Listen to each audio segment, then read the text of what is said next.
Hey, and welcome to the Monday FAFO podcast, where we usually talk to and interview interesting and unique people from around the area. We've got Mushroom Czar on again because he was scared and super high the first time. And luckily, he just went and got high as shit again. So hopefully, he'll be talkative this time. Joining us is going to be Psychonautics. She's been on here a lot of times. You guys have known her before. We believe her phone died because she sucks at plugging things in, but she'll catch up. Yeah, she'll figure it out. And then we have Emmuhley, who is the first time on the podcast. Welcome, Emmuhley. It's nice to talk to you. This is when you say hello. And crickets. Uh-oh. And crickets. If you let your phone screen go blank, honey, it is going to put you on mute automatically if you're on an Apple device. And mushrooms are. Yeah. And okay, well, we fucked this whole thing up. Okay. Well, Hey, so, all right, hey! we're back. Psychonautics is there's back. one of them's back. One of them's back. Okay. The other yeah. two died. Well, this started just as well as they thought it would. The crash, like seriously, I think the whole. I think that crash because like I couldn't get back on. I could hear you. Okay. I don't like, know what happened. loading, waiting. If your phone Yeah, goes so- black, we Yeah, can't if your hear screen you. goes off. Yeah, You got to make sure put you that like in. keep it on or turn your screensaver off. Yeah, if you're on your phone. My screen never went off. It Hot was dog, just being hot done. dog, hot dog. Oh, all right. Well, So, anyway, welcome Cool. to the podcast. Yay, podcast. Yay, podcast. So, how long have you been growing mushrooms? Which one? You, Emmuhley. Me. You're Oh, the new person. yes, I am new. So my first inoculation took place around Halloween of last year. So what is that? Like 6 months now? right? Okay. Yeah. So Not bad. yeah, not too bad. you- I feel like I'm starting to get some. The feel of I it? don't know. Yeah. When I started out, I went fucking hard. I had the money to spend. I was out of work because I had recently had surgery. So I went ahead and dropped the money on, like, without putting a plug out or anything like that, but Midwest Grows. And like I bought pretty much everything to control every environment possible because I'm pretty good at messing stuff up the first time. So I Right. wanted to eliminate as much possibility of that. When I saw your grow, I was 100% sure that you were coming from the cannabis industry. Because you had a tent, you had lights, you had everything. And I was like, this looks like someone was growing weed and decided they wanted to grow it. Yeah. Oh, you're talking about the newer tent.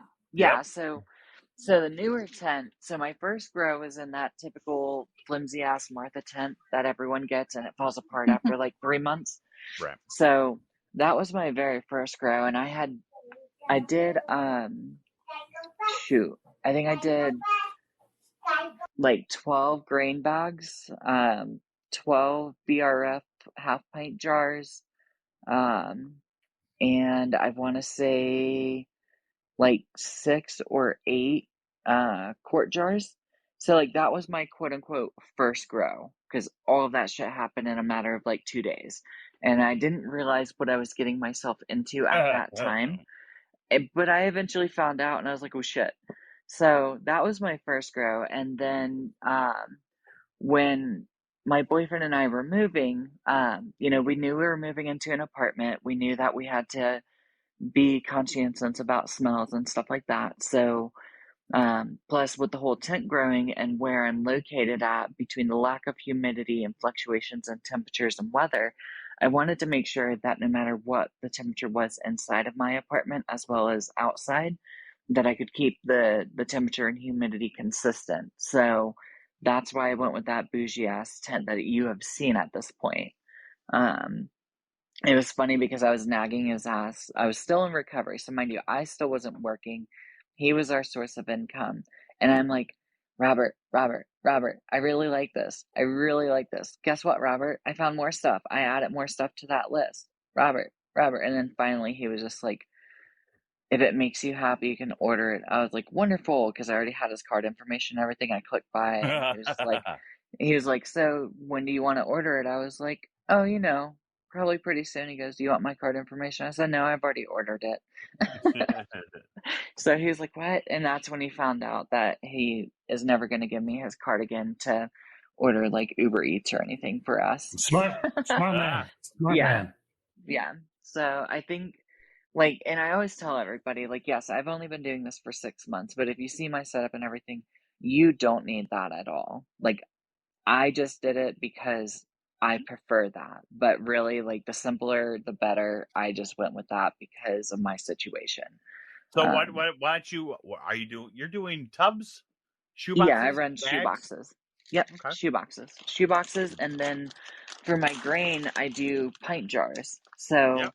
I Pint jars. That's it, huh? Yep. So I found with like the first grow, as we just kind of discussed what that looked like. Right. I was running shoe boxes in that, and I was using quart jars. And I had found that there was just an uneven mix of sub to spawn for me based on like what my eyeballs tell me is the right amount.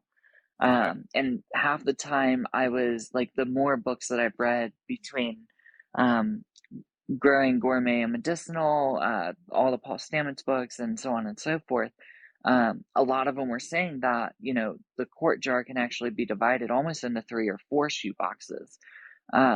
So I decided to step down from quart jars to pint jars.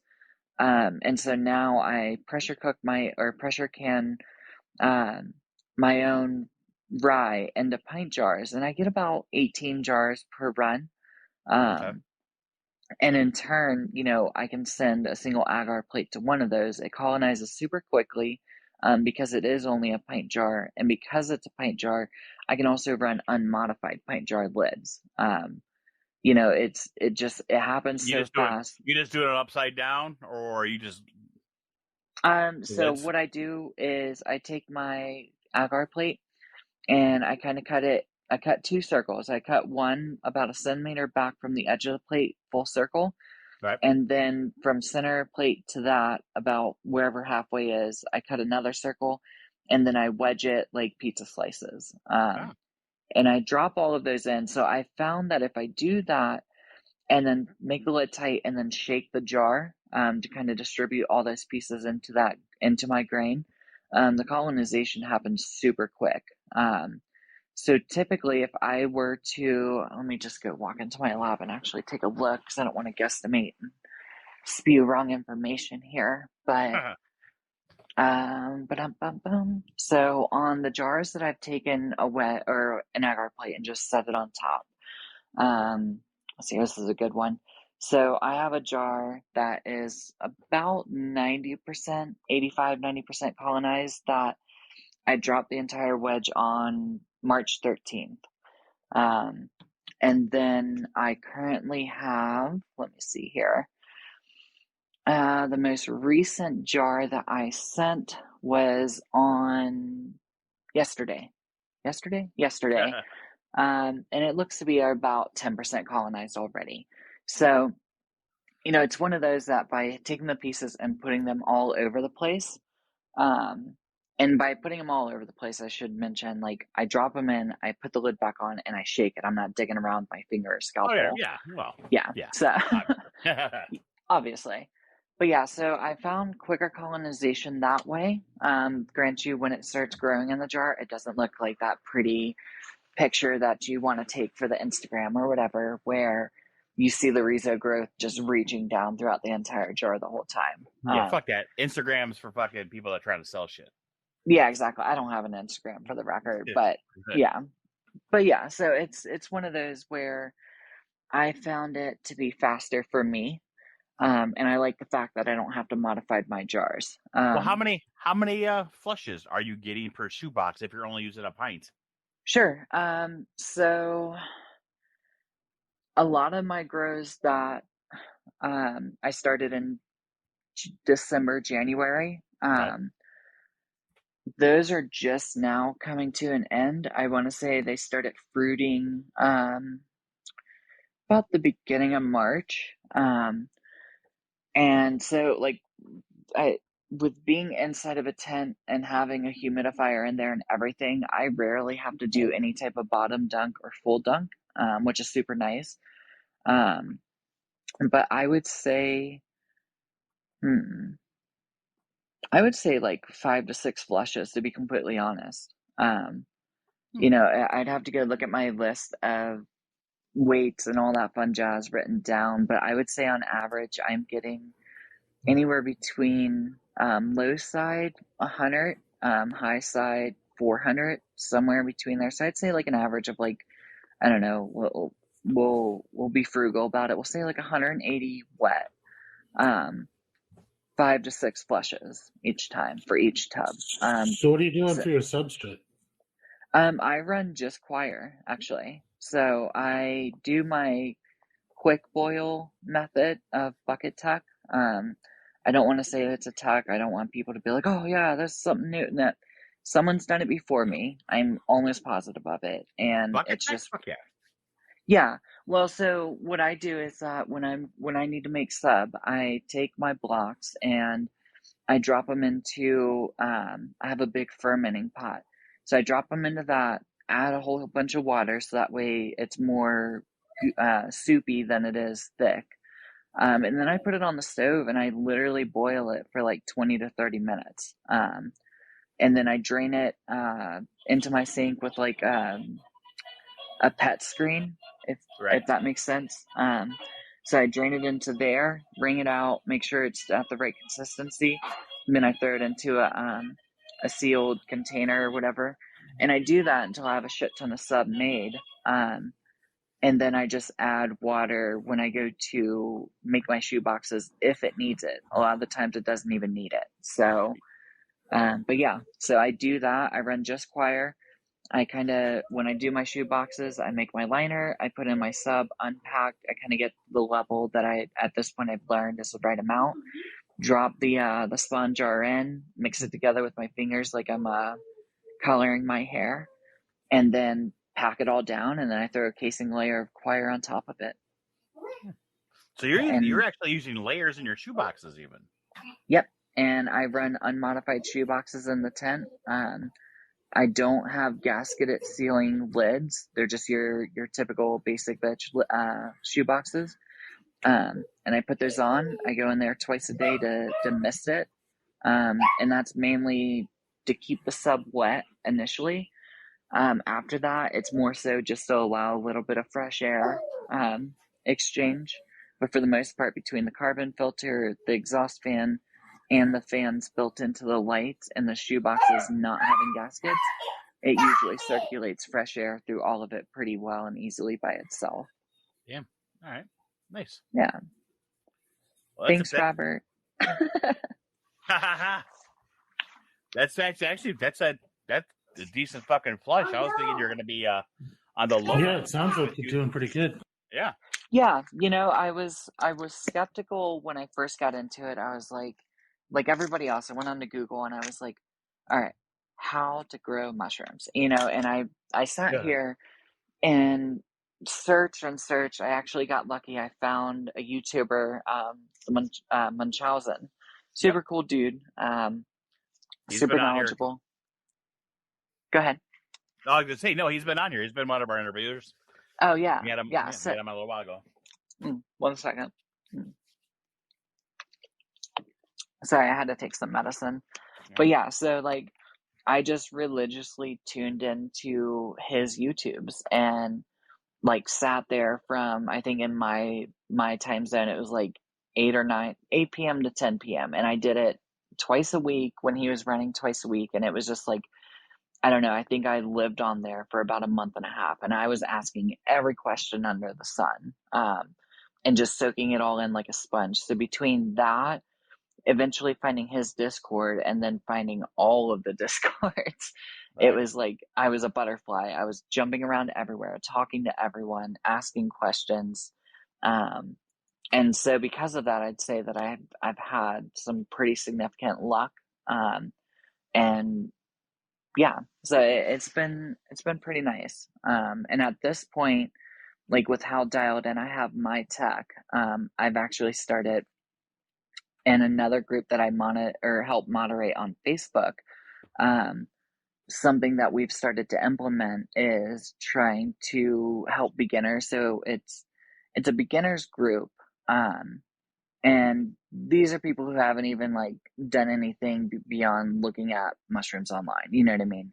And they want to get into cultivating. And so I've started sending out grow along kits. So the idea is that I get with the person who's interested, and I don't charge them anything for what it's worth, because these are people who are just getting in, or they're having such a terrible experience with contamination or failed genetics or whatever the case is, they just can't seem to get it. So a lot of them are not in a financial position like Robert and I were, where they can go and drop hundreds of dollars on all the stuff like I did initially to eliminate all the variables and stuff.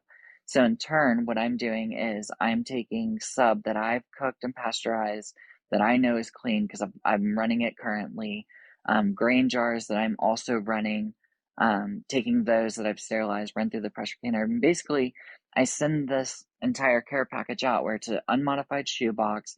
There's a bag of vacuum sealed substrate that I've already hydrated. There's a grain jar that's been hydrated, pressure canned, and all that fun jazz. What else did I put in there? I put 10 agar plates in there. 5 of our low nutrient water agar, 10 are high nutrient or regular. I throw in a surprise swab of whatever I have available. And then I get with the person who's receiving this grow along and I ask them, here's some genetics that I have fully colonized and stable agar plates currently. Which one sounds interesting to you? And what I do is that, this one that I'm doing tonight, actually, we're actually going live to start this with this person. I have 10 different plates that I've cloned from a 70-gram Louis Vuitton. That's the one that she decided to go with. And so what we're going to do is, I don't have a problem regrowing Louis Vuitton. It's super fun. I really enjoy that one. But given that, her and I are going to do like a 1-to-1 grow along, but it's going to be streamed live on the Facebook group. So that's just kind of how I'm starting to give back now, is helping these beginners who aren't in that financial position to go through and buy a pressure canner to make their own grain, or buy sterilized substrate that's coming from a reputable source, and getting genetics from somebody who is trustworthy and stuff.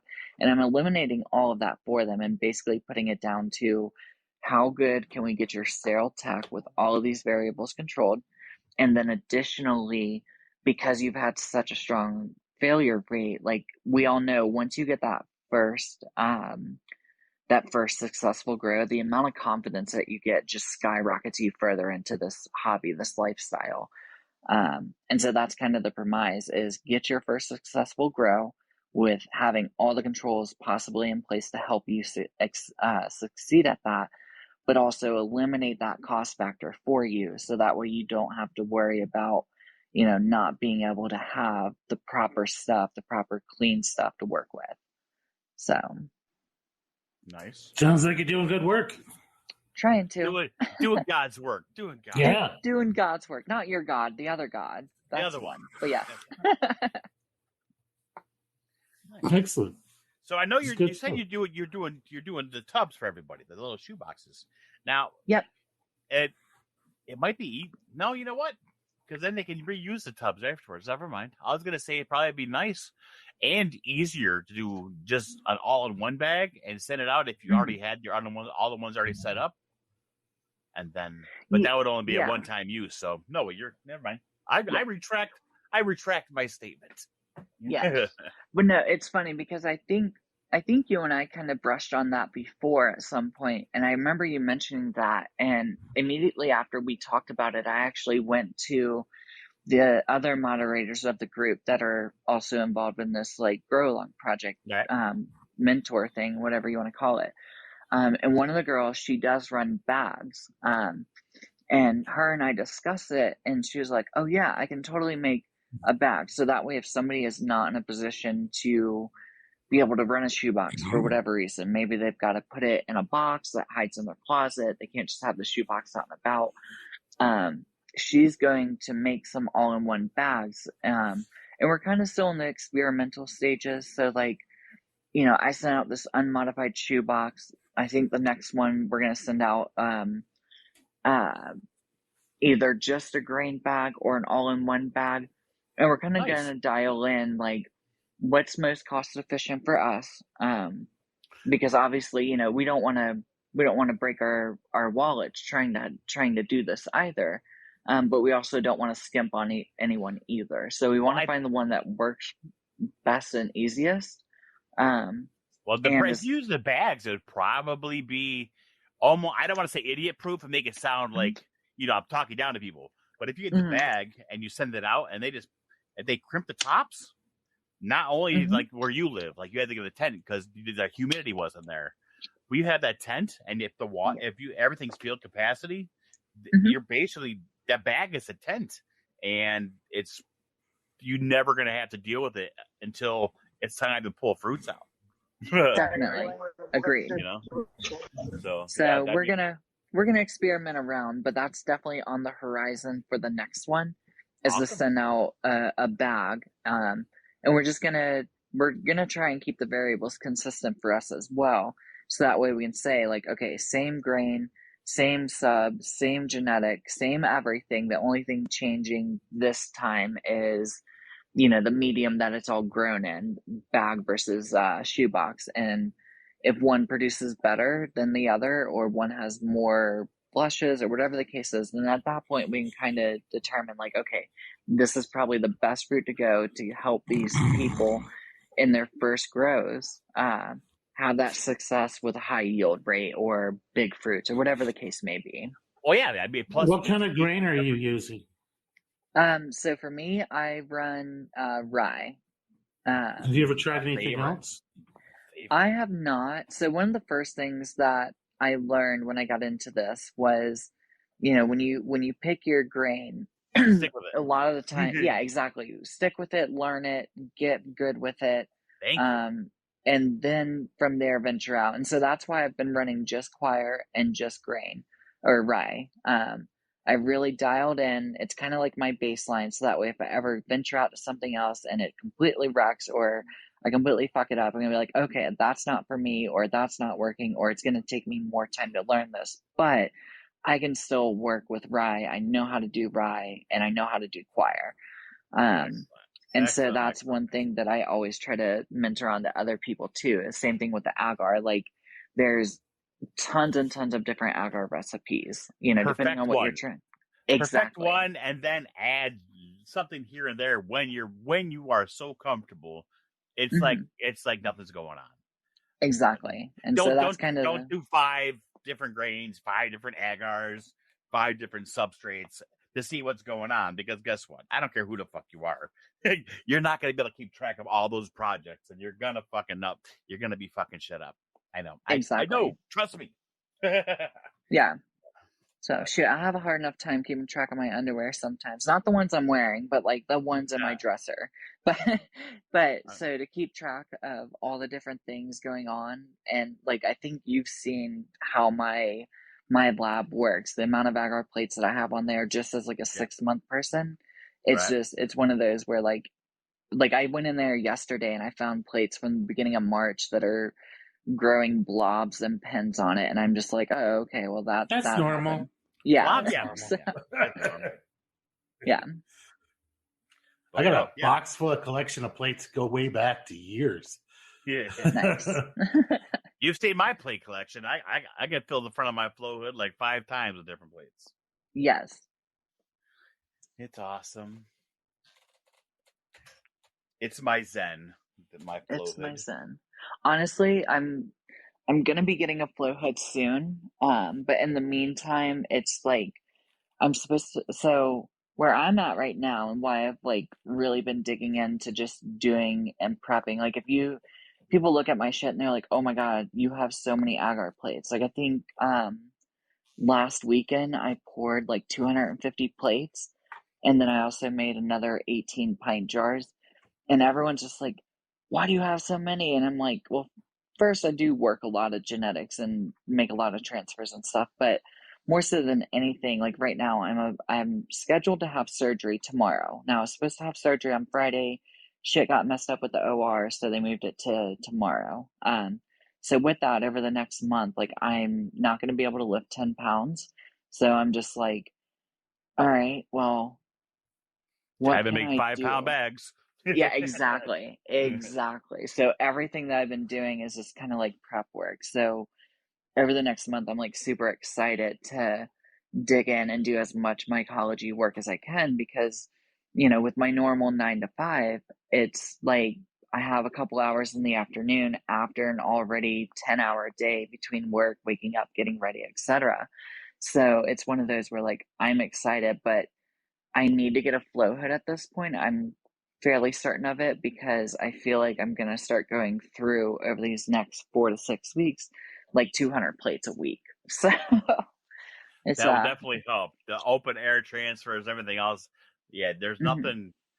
The only thing that's better than a flow hood, I mean, that when it comes to mycology, is the pressure cooker. You get that when you get the pressure cooker, that huge step right there takes you to that Mhm. level, and you're there forever until you get a flow hood, and then you Yeah. just go up to that next level. So it's don't get me wrong. I did everything for 10, 15 years without a flow hood. No, longer than Mhm. that. 15, maybe 15, 20 years. I've been doing this since 99. So, Mhm. yeah, I've had a flow hood for a couple years. So a lot, Nice. 20 plus years. Nice. But, Yeah. I did oven tech. I opened my oven and did everything I pulled off the shelf after I had the oven blaring. So I was Mhm. doing it in the fucking hot air. So the heat stratification Ew. was pumping it out, but it was keeping everything from falling on my plates, keeping everything from falling on my bags. I never had contamination issues, but I mean, maybe it's just me doing it for so long. I don't have TAM issues because I'm fucked up. I use ISO on everything. I put it's like Frank's Red Hot. I put that shit on everything. I go, I put ISO on my ISO. right? No, Yeah. yeah. Nope, I'm the same way. I was So having what and got you struggling a little bit. started? What got you started in mushrooms? Like, what was the thing that Um, you? so my first experiences with it were, God, what year is it? Fucking 23. So it would have been over 10 years ago. So that was kind of like my first experiences with it. Back then I was a young party stage, didn't give shits. I just wanted to get fucked up. Um, and so that was kind of my introduction to it, but it was only later on in life that I started to realize a direct correlation between the times that I was doing mushrooms compared to the times that I wasn't doing them, but before and after. And I noticed with the after part, and I'm not just talking like the next day with the afterglow. I'm talking days, weeks, months, even years Couple after. weeks even. Yeah, it was such a benefit to my mental health that it eventually led to getting involved in October. So leading up to October, my Robert, he hadn't ever tried it. It was funny. Him and his coworker, they had came over, or well, Robert was living with me at the time, but his coworker came over. It was our first like host dinner for one of his friends or coworkers or whatever. And we're all sitting there, we're just playing video games, watching TV and having a banging ass meal. And somehow, I don't remember how, but the conversation got brought up about tripping. And I'm sitting there, I'm like, oh yeah, tripping's this, that, and the other. I remember I was like doing this and the bathroom floor was like that, and next thing you know, I was skateboarding and I don't even remember how I was standing up, but I was fucking landing shit I've never tried before, first try and shit. And then they're just looking at me and I'm like, oh, you guys got the looks of like you never tripped before. And they're like, no, we haven't.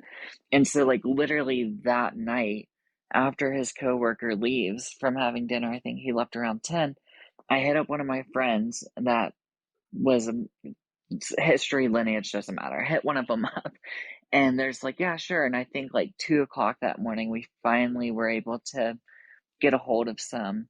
And like I mainly did it so that way Robert could experience it. And he enjoyed it so much.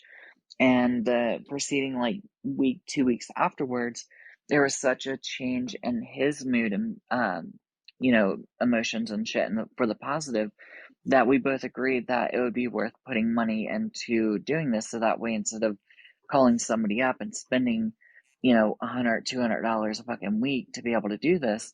We could just spend a couple $100 now and be able to do Be it good when forever. exactly. Now, what I didn't know at that time though was like, mycology is like a boat, and boat stands for about another 1,000, in case you didn't know. And that's what I'm learning is like, I go with how much mycology work I'm doing. It's like I go into the lab, I'm like, oh, I need to make 6 transfers, and I make 6 transfers, and I look and I'm like, well, I need to order more agar dishes or petri plates, and I'm like, all right, well, with how much I'm doing, might as well just order 500. And next thing you know, there's, you know, you're ordering $100, $200, $300 worth of myco stuff every couple weeks and shit. So didn't know It's that at the been time. it's So been one of my cheaper hobbies though.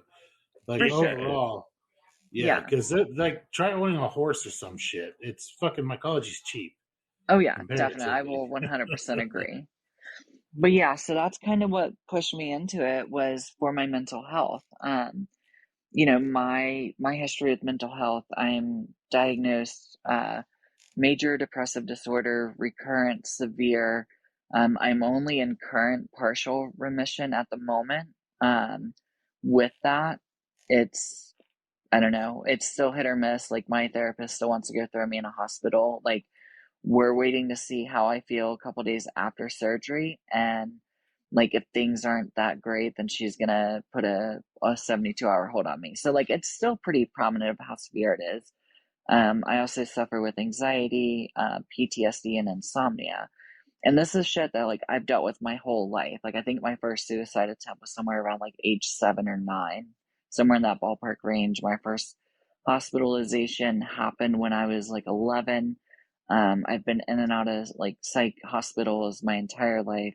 Like, I think I've been in over 100 admissions, anywhere from 3 days up to over a year at a time. So it's definitely been a battle. It's been very severe, and I've tried every Western medication out here on the market. I think anything released over the past 2 or 3 years are medications that I haven't been on.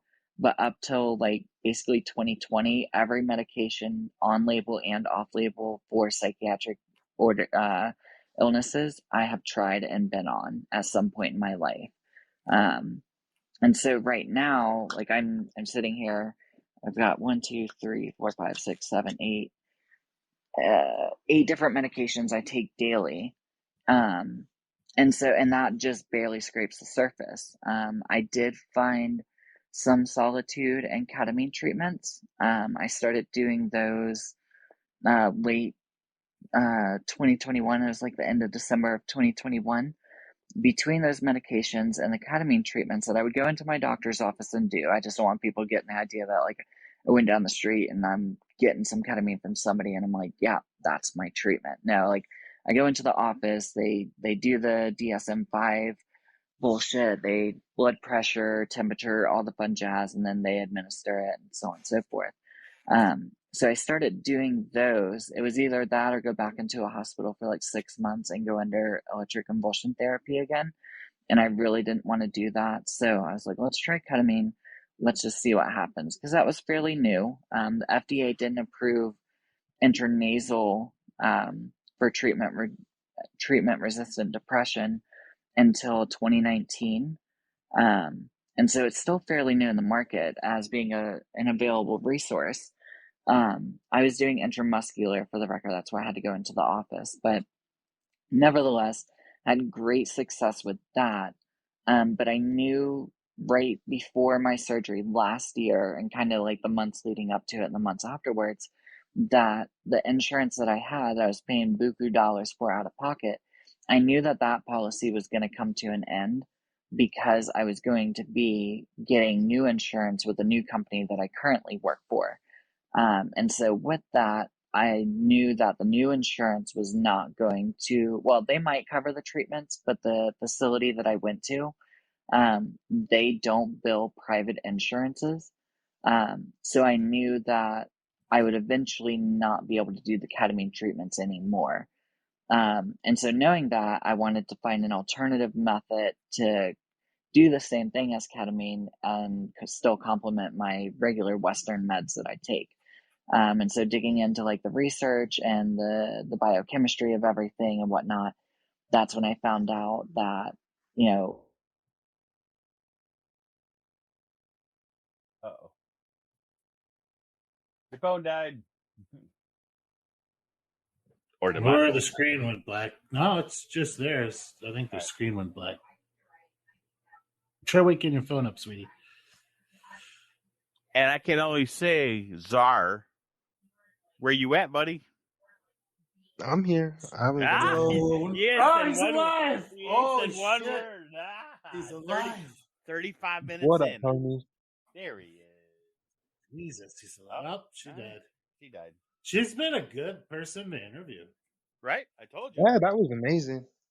I haven't had to say anything at all. I've just been listening. Yeah, I basically almost did a pre-interview with her the other day when we were talking and we were going through all this shit. And I had like a liter of ice cream since she started talking. Yeah, I'm right. so proud. Yeah, she has. She does she has like a server. It's like all for women's. It's a women's server, is what it is. So I was thinking when she's helping people, it's an all woman server to help women and stuff. So I mean, it's cool and everything, but I mean, she's got all kinds of shit going on. She's trying to help people and herself at the same time. Just full of pillow fights. Oh yeah, you know. Well, you never know. All women's server. It's just full of pillow fights. That's just what they do. When you're not watching, it's just all pillow fights. Yeah, she's back.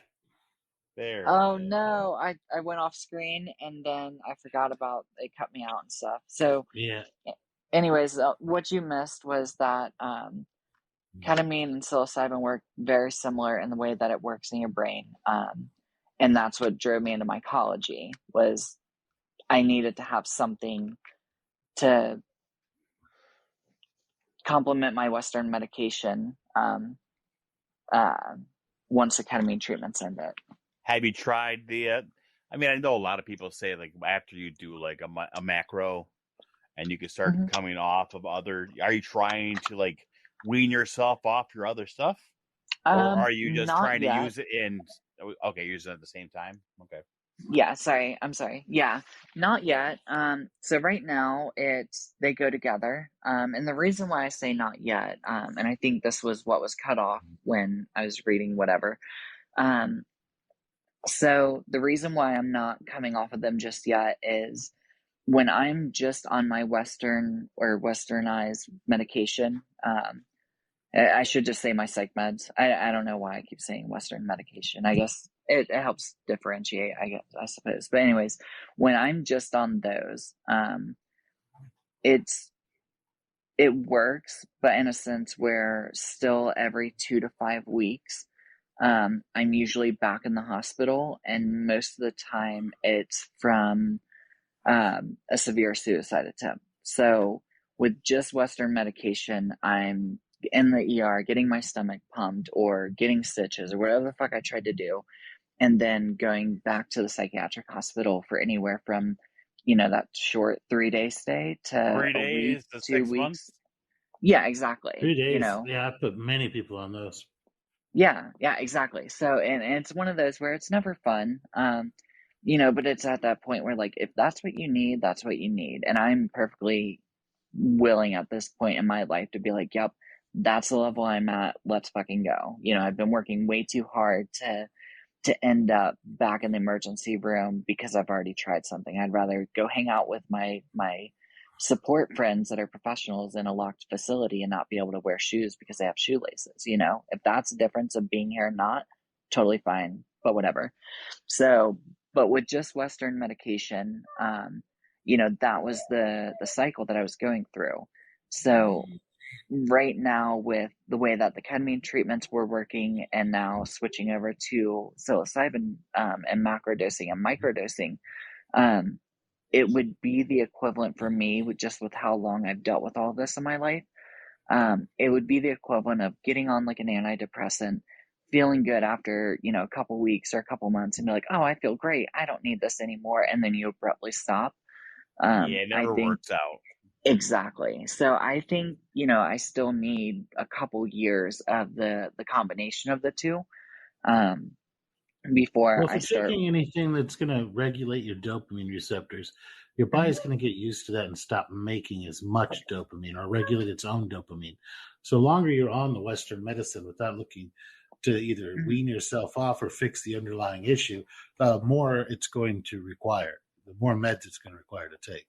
Agreed. And and with that said, so my psychiatrist, she knows that I do the ketamine treatments. She even knows that I grow and consume psilocybin. She knows my microdose schedule. She knows my macrodose schedule.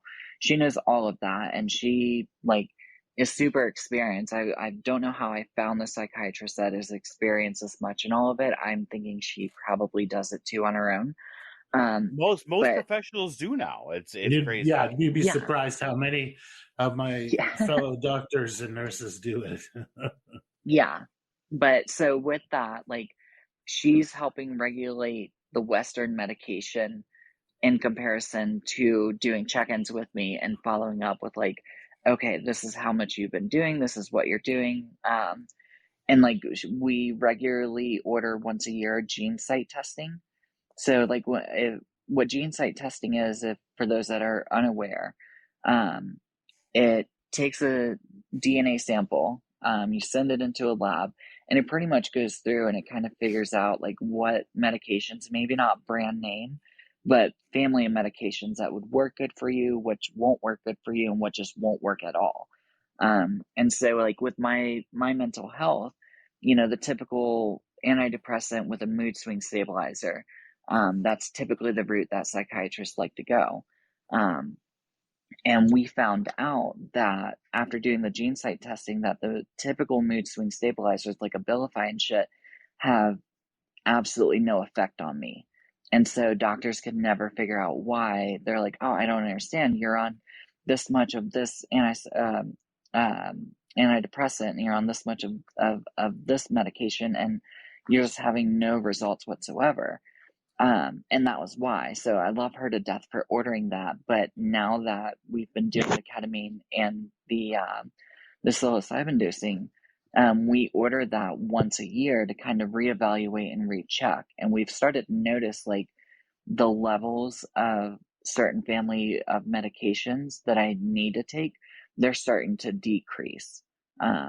So to give you an idea, right now, and this is actually a decrease from where it has been, but right now, without doxing myself too much, I take Cymbalta 60 milligrams twice a day, Buspar 30 milligrams twice a day, oxcarbazepine, which is a anticonvulsant but off-label, it works for mood.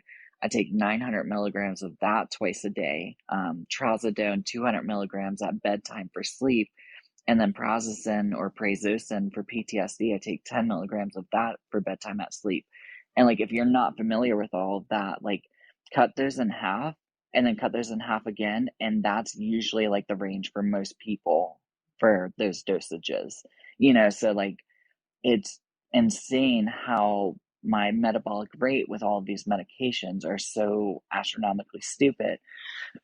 But we've noticed with doing these new innovative ways to treat mental health, those requirements have been dropping down. So I'm not needing to take as much dosage on those medications.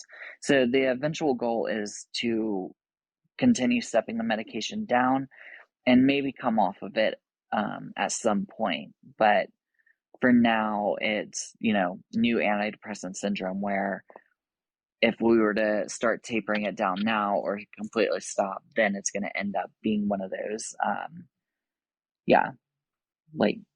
Did I lose everyone? Nope, I'm here. Oh, okay, cool. I am apparently here too. There she is. Psycho just got back. Nice, welcome back. But yeah, so that's the word vomit on my mental health and why I got into mycology, and why I've invested so much money and have the lab and the growing apparatuses and stuff that I do, is because it's not just a hobby that keeps me busy. It's not just something that, like a lot of people that get into this where it's like, You oh, need this this is going to shit. be yeah, exactly. I need this shit or I will end up going back into crisis and more than likely killing myself. Like that's the blatant, not beat around the bush not beat around the bush. And do you have a Uh, favorite strain that you particularly like? so far, the two that I've found that have been the most helpful, when it comes to like my mental health, I ended up getting a gift from my friend Mike, who actually ended up running into Dave Wombat at a festival. And he ended up gifting him a 2 syringes of Avery albino LCs, and he Nice. took one of them and he ended up giving it to me.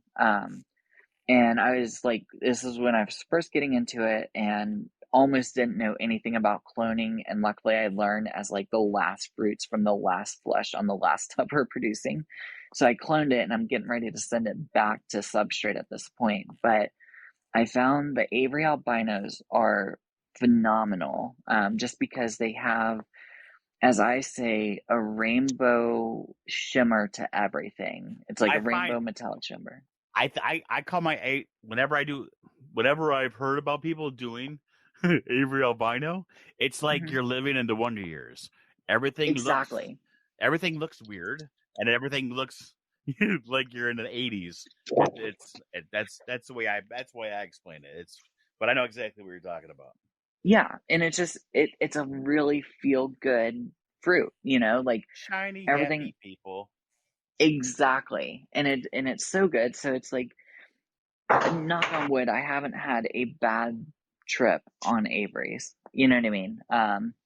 Not to say that's not possible. There's always a lot of different factors, but I have found those to be on, if we're going to talk albino side, that one is the one that I found to be super helpful and a good trip. On the non-albino side, I actually just grew Thrasher recently. Ooh, I have Um, lots of that. That's pretty nice, isn't it? yeah, that one's really fun, and the way I explained it. So the last time that I did Thrasher, it was actually funny. I was hanging out with I'm not sure if Czar was on, but Psycho was on, and a couple of the other people that all hang out and talk together. And one of one of the guys in the group, and during the voice chat, they were just going on about this story, and I'm like, this is a really good story. So I grabbed a fucking jar that had 16.5 grams in it, and I'm just sitting there snacking like it's fucking popcorn, listening to this. And keep in mind that with all the medications that I'm on, it is a lot harder for me to have the same experience as people not on the medications. So like, for me, 16 grams, I don't want people to go and be like, oh, I need to take 16 grams. Like, no, 16 grams for me is like an equivalent of like 5 or 6 grams for a normal person, not on all my meds. Um, Right. so don't go out and try to be a hero, guys. If that's not your typical forte, don't do it. I'm not promoting that. But anyway, so I sit here and I munch these down, and I really enjoyed the taste. They didn't have that harsh, bitter taste that normal mushrooms do. Um, but then, I'm sitting there and I'm chilling and relaxing and I'm feeling pretty good, but like visuals and stuff, they're not really there or anything. But the way I described it is like, it's like getting in an elevator and someone farting but not hearing it, and then it just smacks you in the face, because That's, that's what it's like. It's like you're chilling, and the next are thing you you know, it's calling like you got Thrasher silent but deadly? Is that silent but deadly. When it hits you, it's like 0 to 100. Like I'm sitting there tripping balls. I'm not even gonna lie. I'm on the couch. I'm looking across the room at this like, I don't know, like 8 by 11 photo I have on the wall, and it hits so hard that this photo that I normally can't see that well is like right in front of my face. It's 3D projected off the wall, like it's astral projecting, could reach around it and stuff. And then like at one point I laid down on the carpet, and the carpet kind of turned into remember the old school TVs where if you got really close to it and you looked into it, you could see the red, blue, and green little rectangles. Yep. My carpet fucking looked like that. Super cool. But again, mental You were in health the wise, Matrix. for sure. I was in the Matrix. Yeah, I took both the red and blue pill at the same time, and it was phenomenal. But um, but mental health wise, again, it's one of those where while tripping, it's a happy trip. You know, it's not one of those ones that bring on such extreme visuals that make you feel down or scared or anything. You know, um, it just it makes you feel good. And the way Robert described it when he did it is he did it and he said he could see like happy dogs popping up everywhere. So like he was having a great time too on them. And so it's a feel good culture. And then the next day and the day after, like the afterglow is just you feel really good and it continues going on. So those two are kind of like my top two that I cultivate now for my mental health. Of course, I'm cultivating anything and everything that looks cool or people send me, just because I always want to have that variety. You know, we know how easy it is for genetics to get mislabeled and lost, and now all of a sudden it's completely gone from the entire realms. So I want to make sure that I always have different things that I'm cultivating.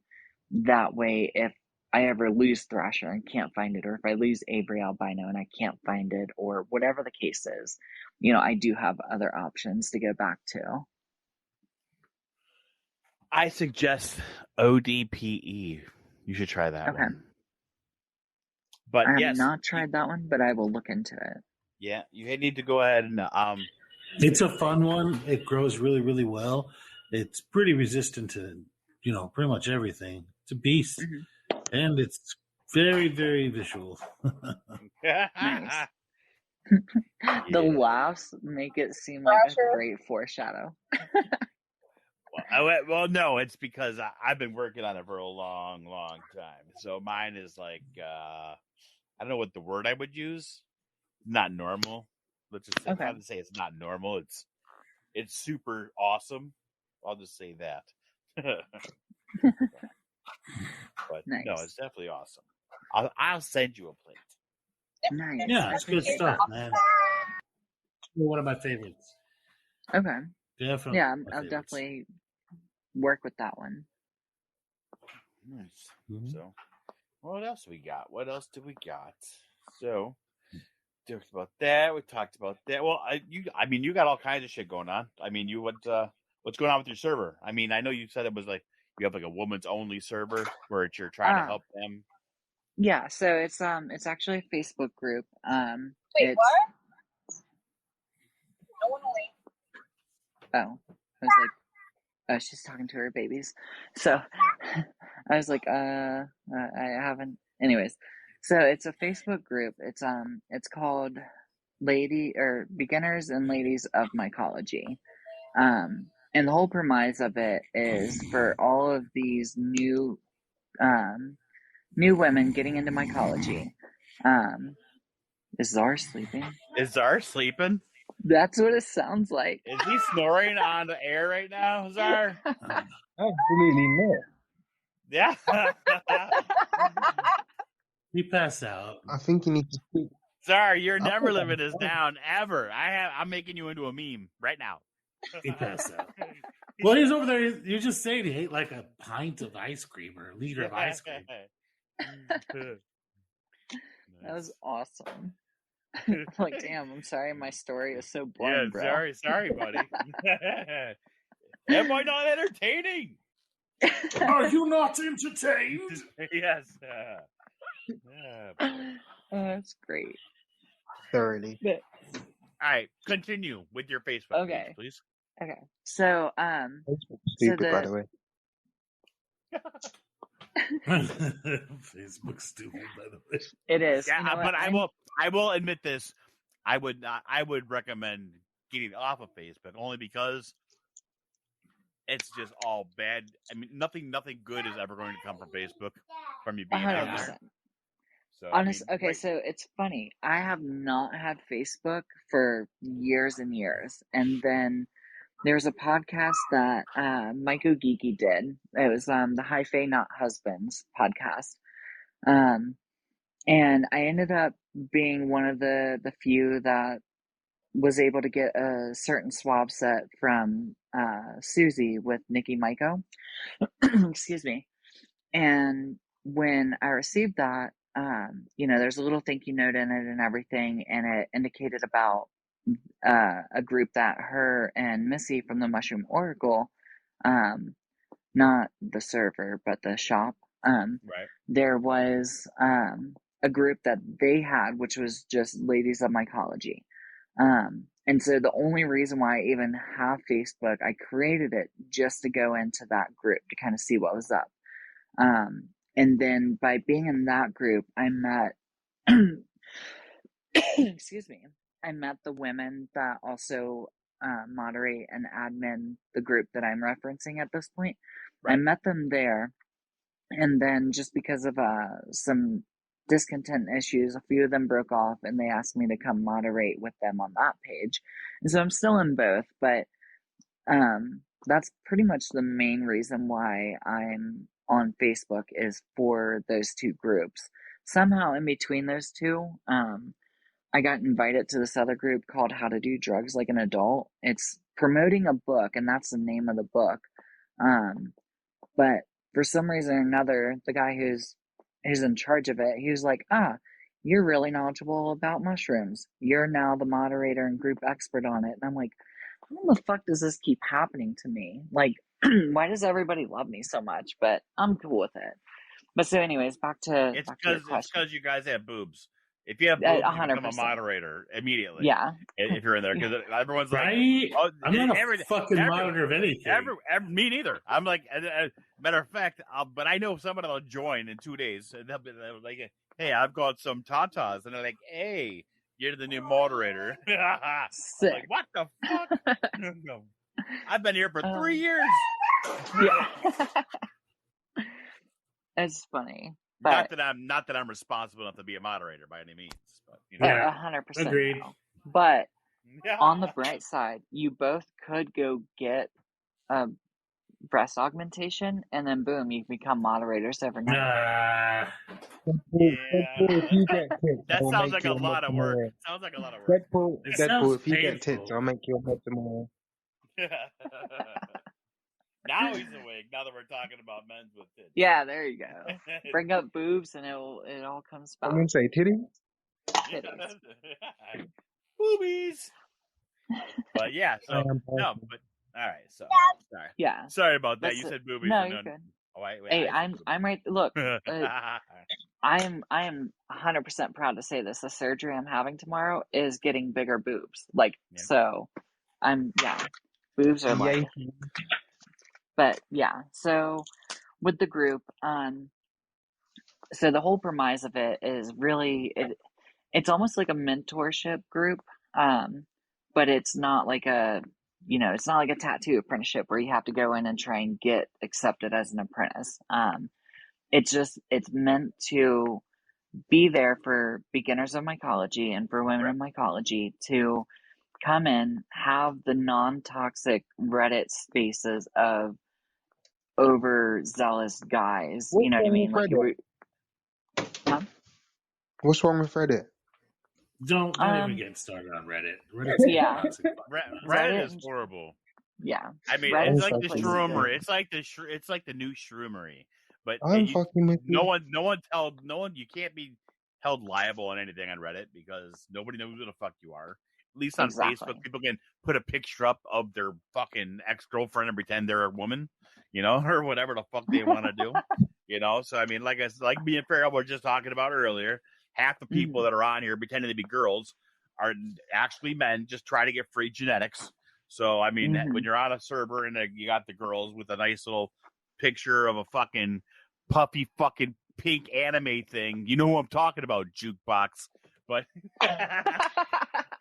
but no, it's it's just one of those things. But oh yeah, definitely. I like what you're doing. It's definitely you're coming from a good place, but Facebook is just horrible. Horrible. Yeah. Well, and so that's the cool thing about it is that so all of these individuals that come in, we regularly go live and do phone calls on through Messenger and stuff. So a lot of the individuals that are in there, like we have literally seen like in real time their face and such. So, it's one of those where like there's a little bit more merit to it. But still Yeah, nevertheless, like, but that's exactly what I'm saying. If you're doing, that's even worse. If you're yeah, doing that, I mean, It's the sisterhood of the traveling mycology. literally that's what it is, and even okay, so here's the thing, even if it is, so I have a lot of friends throughout my life that I've met, that I still talk to or whatever, that are part of the LGBT community. And a few of them are trans men and trans women. And so like, if that's who these individuals are that I run across, especially in this Facebook group, I know how tolling it can be on the behavioral health aspect of being trans, plain and oh, that's simple. not even what we're trying to talk. What they're trying to say. Oh, okay, What we're okay. No. What we're trying to say is that with the Facebook, I mean, they actually take your information. Even if you're doing live and you're sending photos back and forth, I mean, the Facebook literally keeps all of your pictures. So if you're doing live shows and live calls, They're reporting you to they're reporting you. Yeah. Everything is being recorded. I mean, what I was getting at was that It's a Facebook big is a horrible goddamn trap. Yes, It's a big Facebook is fucking horrible. trap. Facebook Basically, are the police. yeah. I mean, literally, Yeah. they give everything immediately over, and there is Yeah. they don't need warrants or anything. They literally have open access to your accounts. Yep. On Facebook. Okay. Mr. So if you're not That's in a the legal devil. state and you're making a phone call, they're already watching you, they can literally just watch your phone call live. And Nice. if you have your real email address is going to be linked to your real name, to a real credit card, to a real house where your credit card got sent to. So Facebook is the last place that you want to do anything. I'd also got like you. to put out a second thing here is that you could put 100 guys in a fucking room and leave them alone, and then we're going to organize and start drinking beer. You put 100 chicks together in a fucking room, and they go Lord of the Flies and start fucking making tribes and trying to kill each other. Like, That's fair. women are I mean, mean. yeah. They're mean to each other, straight up fucking mean to each other all the time.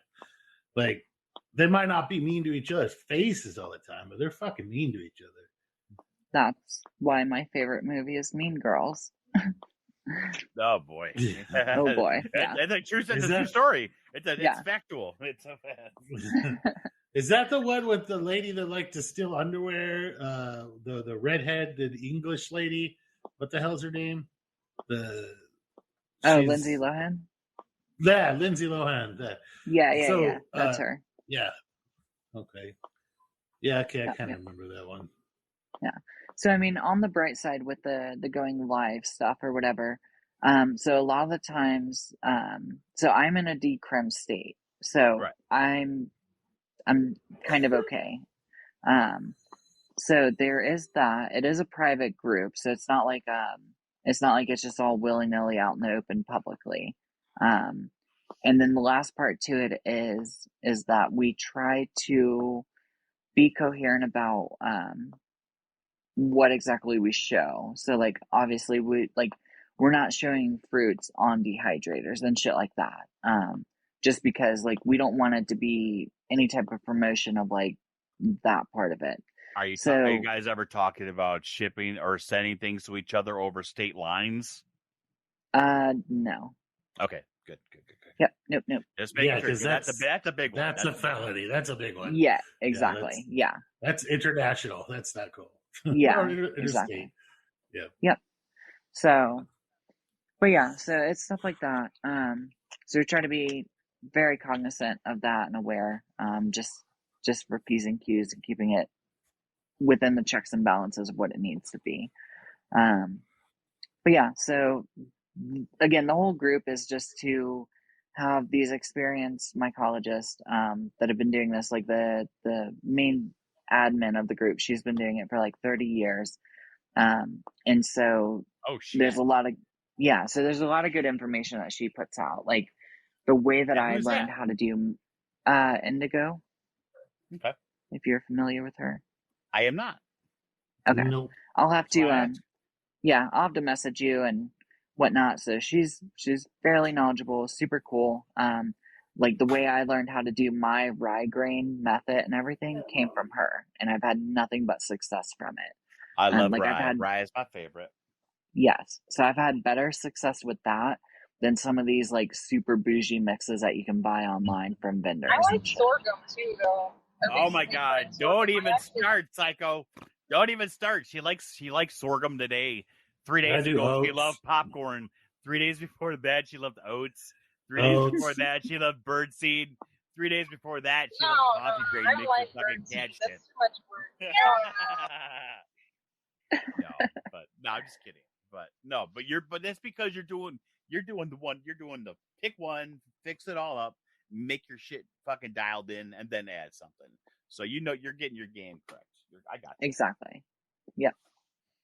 But yeah, and again, that's just the whole point of the Facebook group, is to take these individuals who are just starting out, or struggling with contam, or struggling wherever, or whatever the case is, and just kind of provide a space where they can come in, they can ask the questions without the shroomery or Reddit toxicity. That's why we started this place. That's why we started this place, is to help people out and answer questions, and yeah. Well, to And- be and, fair, get the we're word kind out of there. toxic. Yeah, well, But in a you guys good are way. the good type of toxic. Exactly. Yeah. Yeah. So, and that's the thing, is that a lot of the people on Facebook, they don't know about Discord, or they don't know how to navigate Discord, and it's confusing. And so it's just, we found it to be easier for them there. And it's a really good thing. So yeah, it's all about helping others.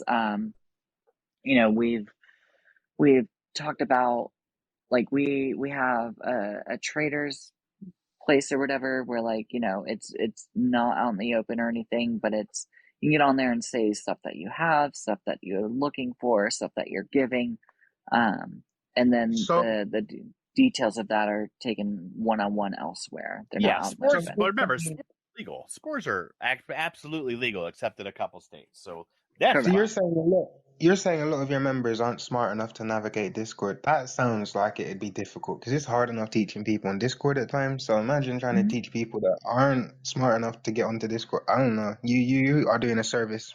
You're a good person.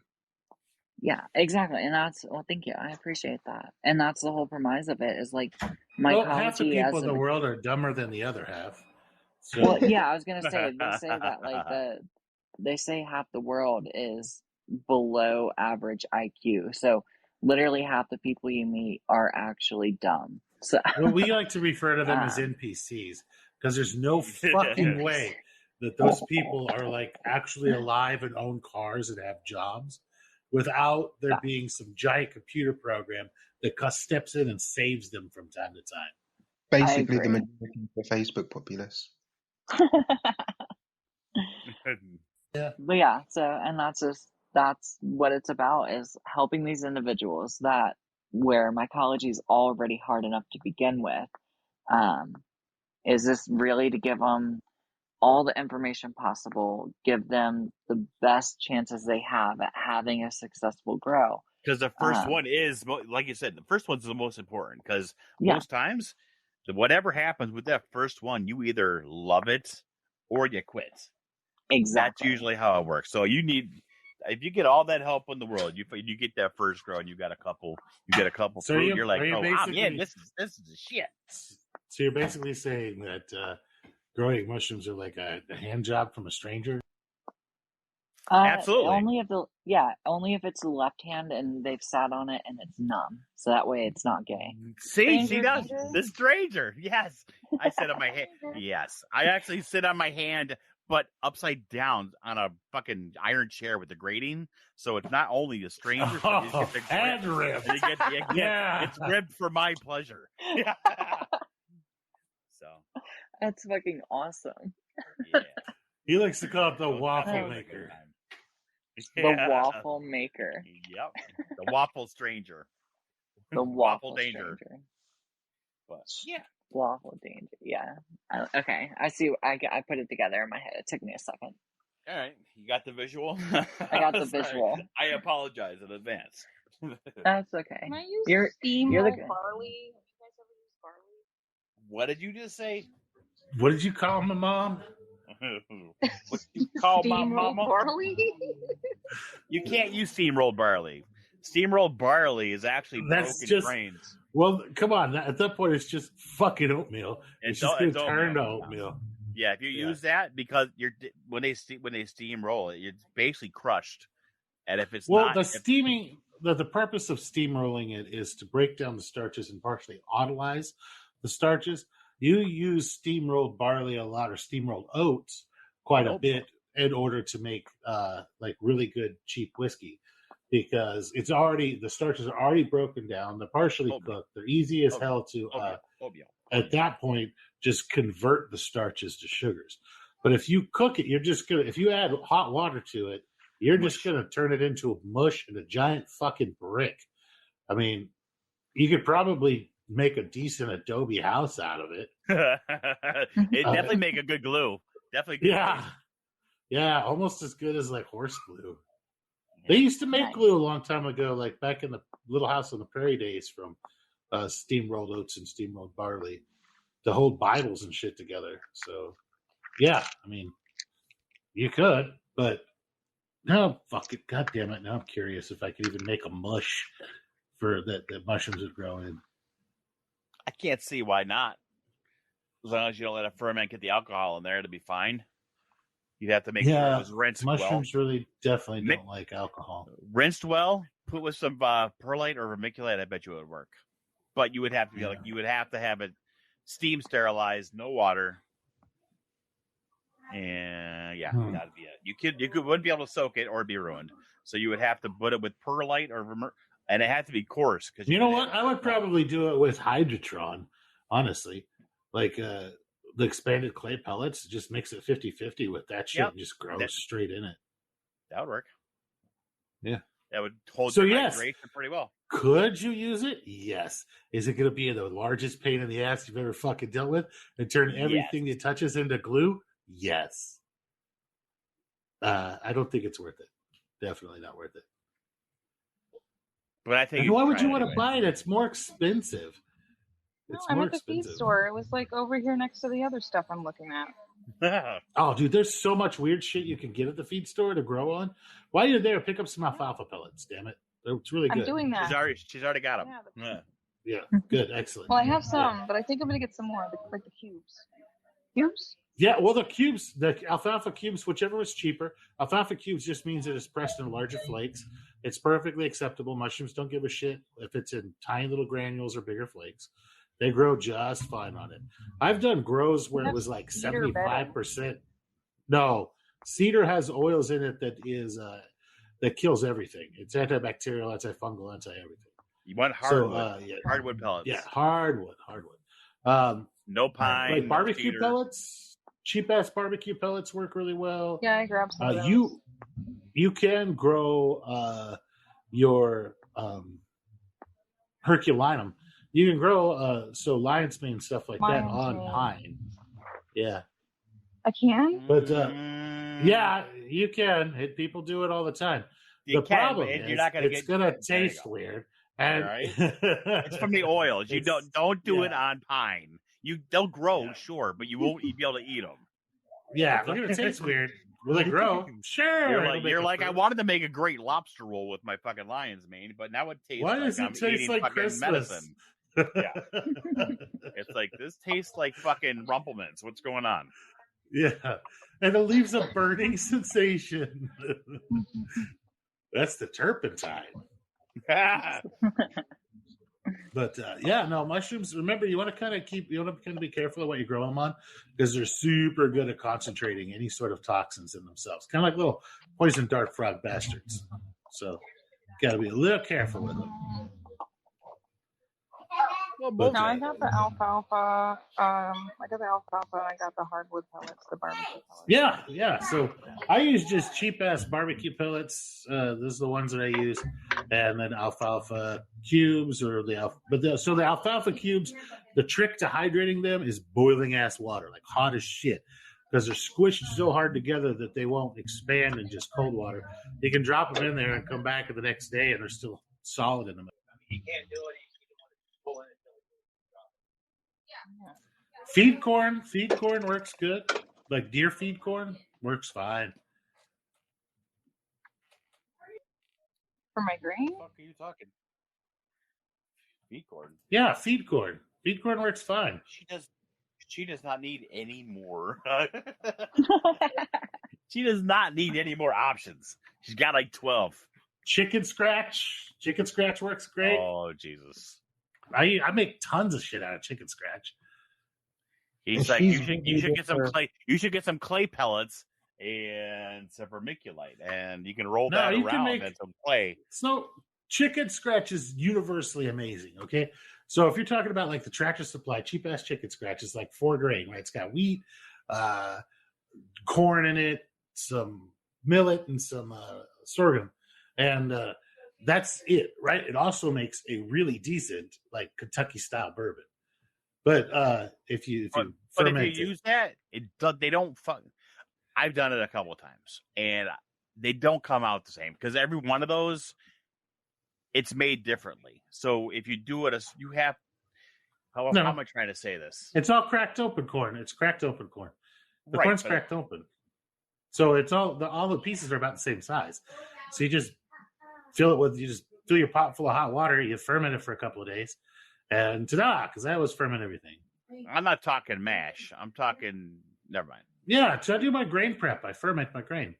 Of course, I know that. I do the same fucking thing. We're basically making our own Peptone. Yeah. Because when we make we let it bloom, and then all the bacteria and all the yeast, they have a party, and then we fucking kill them, and we make our own Peptone. Genocide. We're like they're gods. They make billions of them, and then we trillions and trillions. There's more little yeasties alive than in sands on the beaches of all the known worlds. And then we go in there and we just murder the shit out of them and feed them to our pets. Yes. I have no idea what just happened right there, but that is true. America. America genocide. Yeah. You're welcome. You're welcome for the freedom. Well, you got it. Anyway. Well, you got any questions? Any questions? Anything you want to ask? Anyone? Anybody got any questions? Question? Nope. God damn it. We killed the fucking chat again. No, I'm trying to think. So I've recently got into. Now I'm here getting Milo and alfalfa pellets, so I'm waiting for them to load my car up.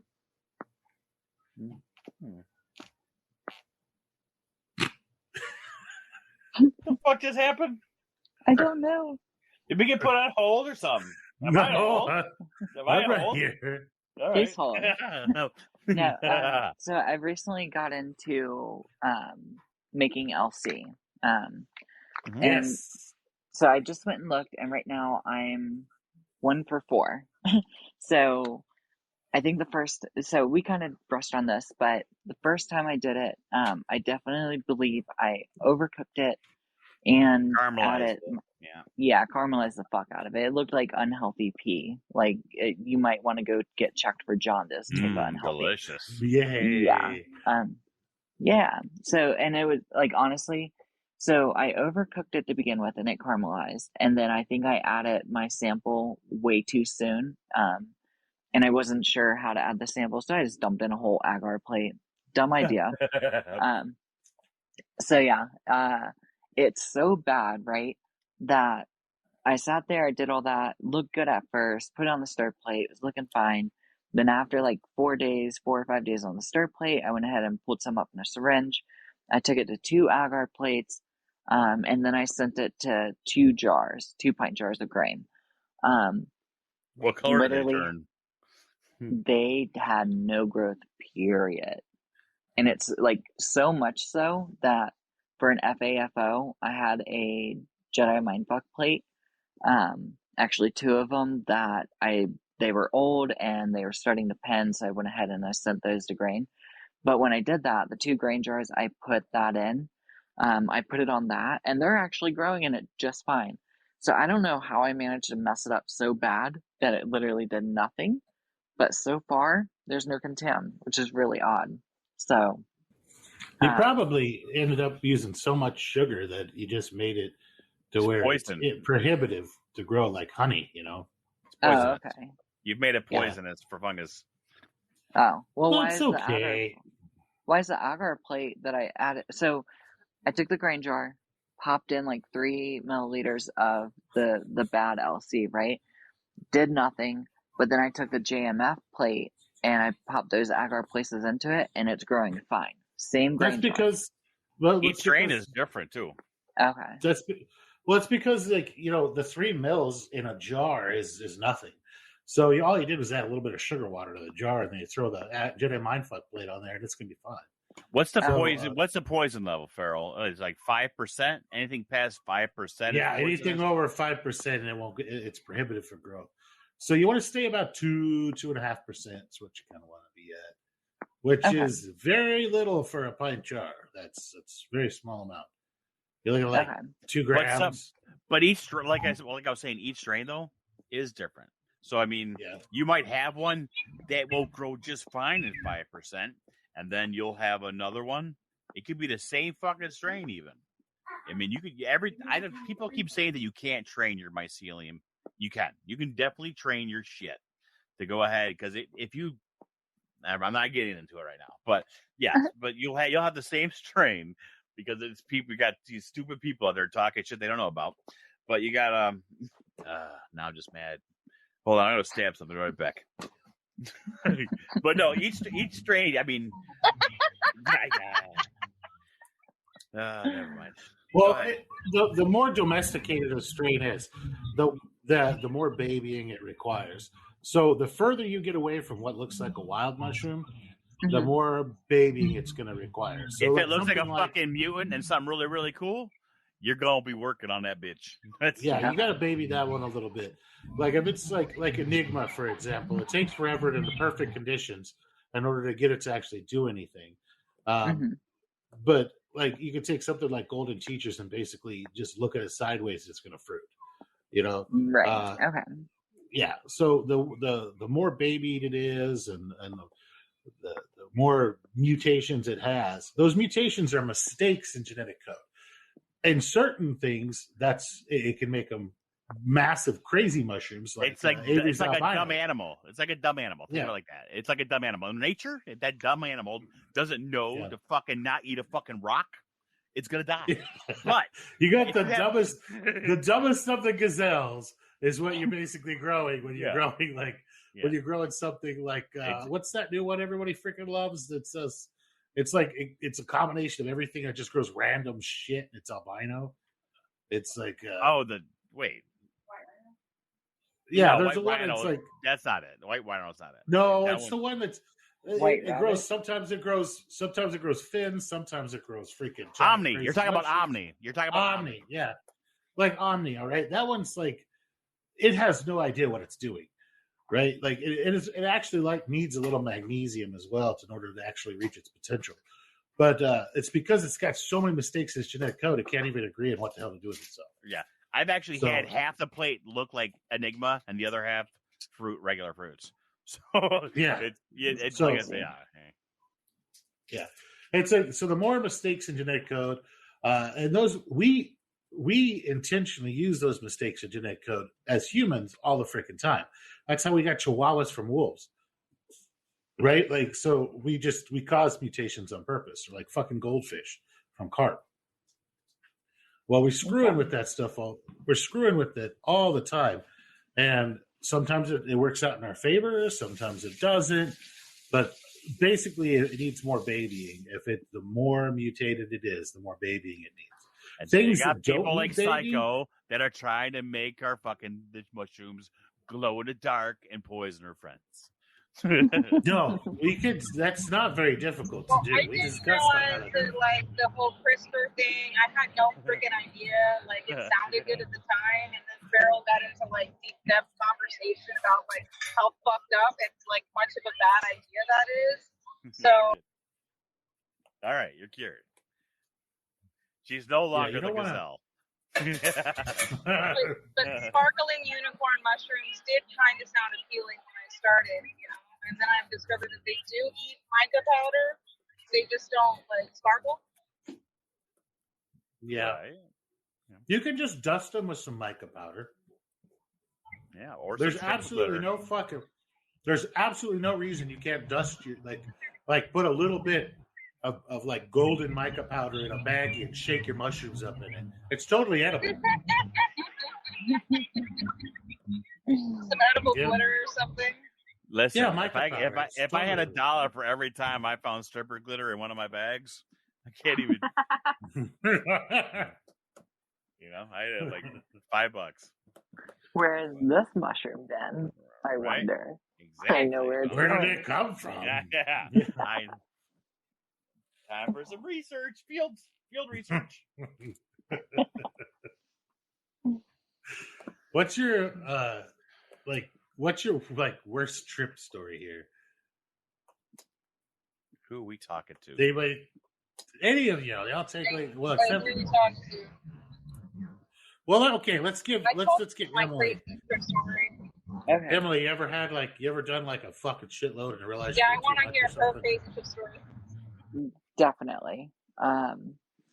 So my very, very first like super macro heroic dose, like up to that point, and this was before I was on all these medications and stuff.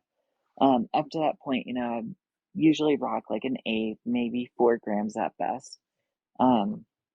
And then I had the day off this particular day, and I had a shit ton of mushrooms. So I was like, and this was years ago, by the way. But I was just like, okay, well, fuck it. We're going to have a great time today. And I ended up taking 10 grams. And it was Good such for you. I know. I was so proud of myself. I was like, fuck it. We're just going to go hard. Them's are So beginner numbers. We need to get those numbers up. That's right. So That's a I good take number. 10. Yeah. That's a lot. Oh, it was definitely a lot. So it was funny. So I take these 10 grams, right? And I'm at the house and I'm chilling or whatever. And I had completely spaced on the fact that I had a phone interview like 2 hours after consumption. So I'm sitting here like unable to fucking talk. You know, it wasn't like a bad trip where it was like, oh no, I was, you know, in the corner crying or whatever. But like I'm an sitting- orange. Don't peel me. Don't peel me. But no, I'm sitting there laying on the bed and my phone rings. I'm like, who's this? And so I'm like, fuck it, I'll answer it. I'm feeling pretty good. So I answer it. And it's the place that I was supposed to be interviewing for because I was looking at a different job or whatever. And there's like, hey, and I'm like, oh, hi. And like, I honestly don't even remember anything that I was saying, but I do recall vaguely that a lot of my responses were along the lines of like, Giggles. yeah, I just randomly fucking laugh and I'd be like, God, I'm sorry. And then I'd laugh again. And I never got a call back for that job, for the record. No. But no. But so like it's crazy, right? So this happens and I'm tripping for hours, right? And I ended up having 2 days off in a row. So this was day 1. I do this and I'm going through this whole premise of this epic trip, trying to have an interview over the phone for this new job, and it just did not work out well. So then that night, hanging out with friends, and like now the place I was living at the time, I was going through my divorce. My friend Audrey, she's like, "Here, just come live with us for a little bit." And like indicator number 1 should have been that with how many people live in this house, the rent was like $1,500 a month. With how many people lived in this house, my portion was like $175. So that should have been indicator number 1. However, I was fucking dumb. I was going through divorce, wasn't really focusing on that. So hold that tidbit of information. So hanging out with them that night, we're doing just a normal hangout or whatever. Everyone else has to work. It's not really a party night. So this was Thursday, and then roll around to the next day, Friday. I wake up, everyone's at work, but Austin, the guy who has the biggest room in the house, he's there, and he's like, "Oh shit, you want to hang out?" And I'm like, "Okay, sure." So I go upstairs. He's playing Mario Kart or whatever on whatever game system he had, And we're just sitting there hanging out, and he's telling me, he's like, yeah, I'm waiting for my buddies to get back. They just drove to New York yesterday. Now at the time I was in Virginia.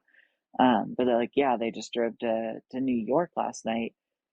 They're supposed to be coming back. They spent like $750 on like, some pure MDMA. And I'm like, oh, okay. Now, grant you, I'm still afterglowing and feeling wild from that 10 grams. Like, it's still hitting me pretty hard. So it was later in the day that I had tripped the day before. But anyway, so I'm hanging out with him, and I'm like, oh, okay, cool. And he's like, yeah, we're gonna go to the rave tonight because we were all supposed to go to that show. Um, and then they finally get there. They come upstairs, and the guy who has the product, right? He pulls out his drawstring bag, and like first thing he does is takes out a gun. He sets it on the table. Then he pulls out another gun, sets it on the table. Then he pulls out this huge ass bag of MDMA, and I'm just like, oh shit just got fucking real, And then Austin goes over to his closet, pulls out a fucking bag of empty pill capsules. And then the other dude that was with him or whatever, he breaks out his like super accurate fucking scale. And that was the moment that I realized, I'm like, huh, I've been living in a trap house for the past 6 months, and I'm just realizing I'm living in a trap house. So I'm just like, all right, whatever. Well, I'm not going to get up and awkwardly walk away right now because I feel like that's like,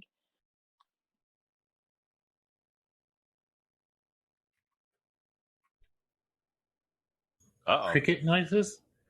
Screen went black. Cricket What noises. happened?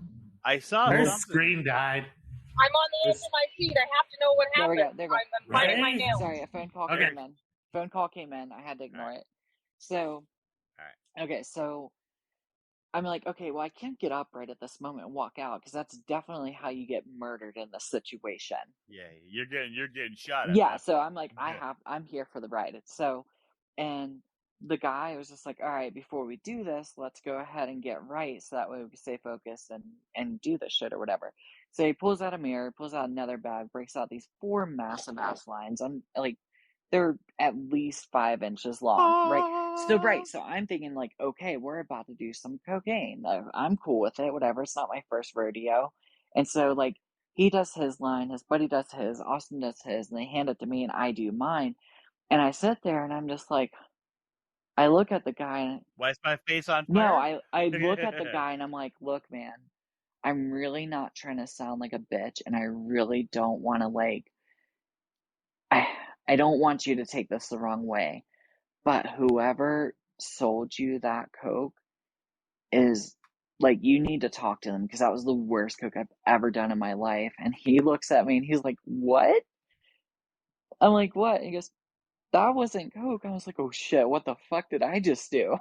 And he's like, and this was my first experience with this, by the way, but he's like, that was Special K. And I'm like, what is Special K? And he's like, ketamine. I'm like, God. Oh, Jesus. Right. So they just, all 3 of them immediately start fucking laughing. So they're like, damn, you've never done this before? I was like, no. They're like, you could have done like an eighth of that line and been fine for the entire day. You're about to be fucked up. So Austin's like, all right, hold on. Before we start, he goes down. Now, mind you, this is like 10 o'clock in the morning, right? We go downstairs. He grabs like 3 beers out the fridge. He grabs a pack of cigarettes. He puts me on the front porch, opens all 3, opens a pack of cigarettes, and he goes, chug this beer, smoke a cigarette, and then just mellow out. And I was like, okay. He goes, you're going to have a great day. And I shit you not. So I sat on that porch from 10 a.m.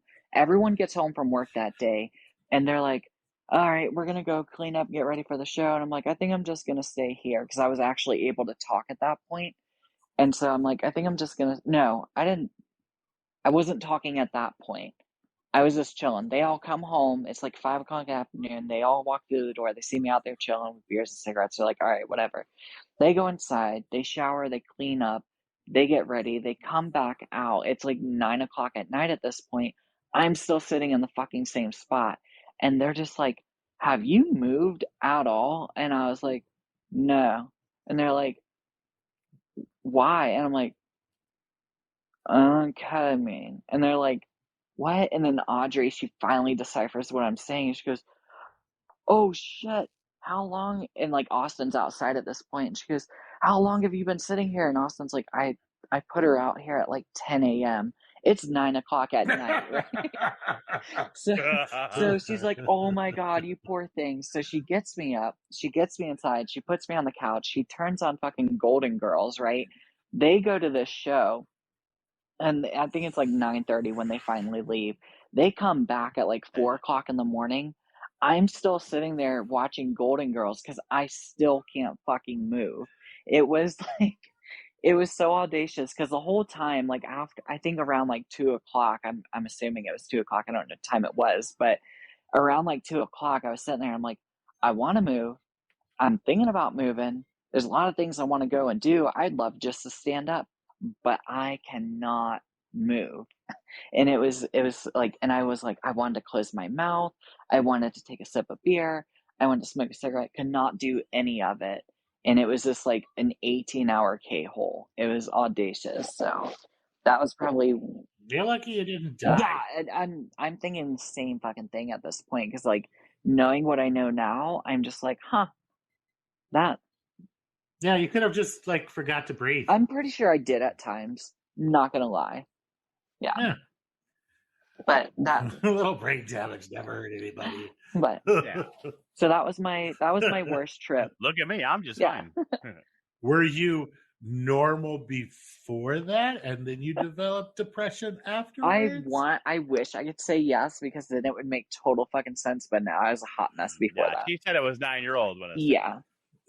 So it was pretty wild. But yeah, worst trip: 10 grams of mushroom, followed by the realization that you're living in a trap house for 6 months before you realize you're living in a trap house, followed by an 18-hour K-hole. There's a lot of things that went through my mind in that period.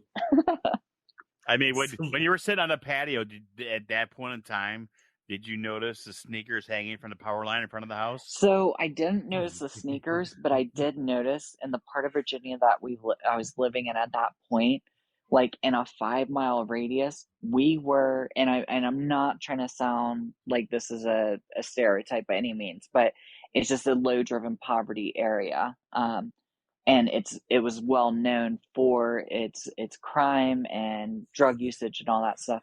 But we were the only white people living there in a 5-mile radius. So it was one of those where it's like, not that has any correlation, but it was just something that stood out to me. You know, hindsight looking back on it, I'm like, you know, why would that be? You know what I mean? Because like normally you have your low poverty areas that aren't intermixed, I guess. And so that was just like, that was the big thing that stood out to me at that point. I'm just like, and the way that I realized it, I was sitting there and I'm just like, you know, I have not seen a single white person in the 6 months besides in this house. And then like at that same moment, I'm like, you know, it kind of makes sense because the corner store up here, if you want to get a 12-pack of beer, you go up there and they've literally, like, they went to Costco, got a 24-pack of whatever beer that you wanted. They cut it in half and then used packaging tape to seal up the top. And that was your 12 packs.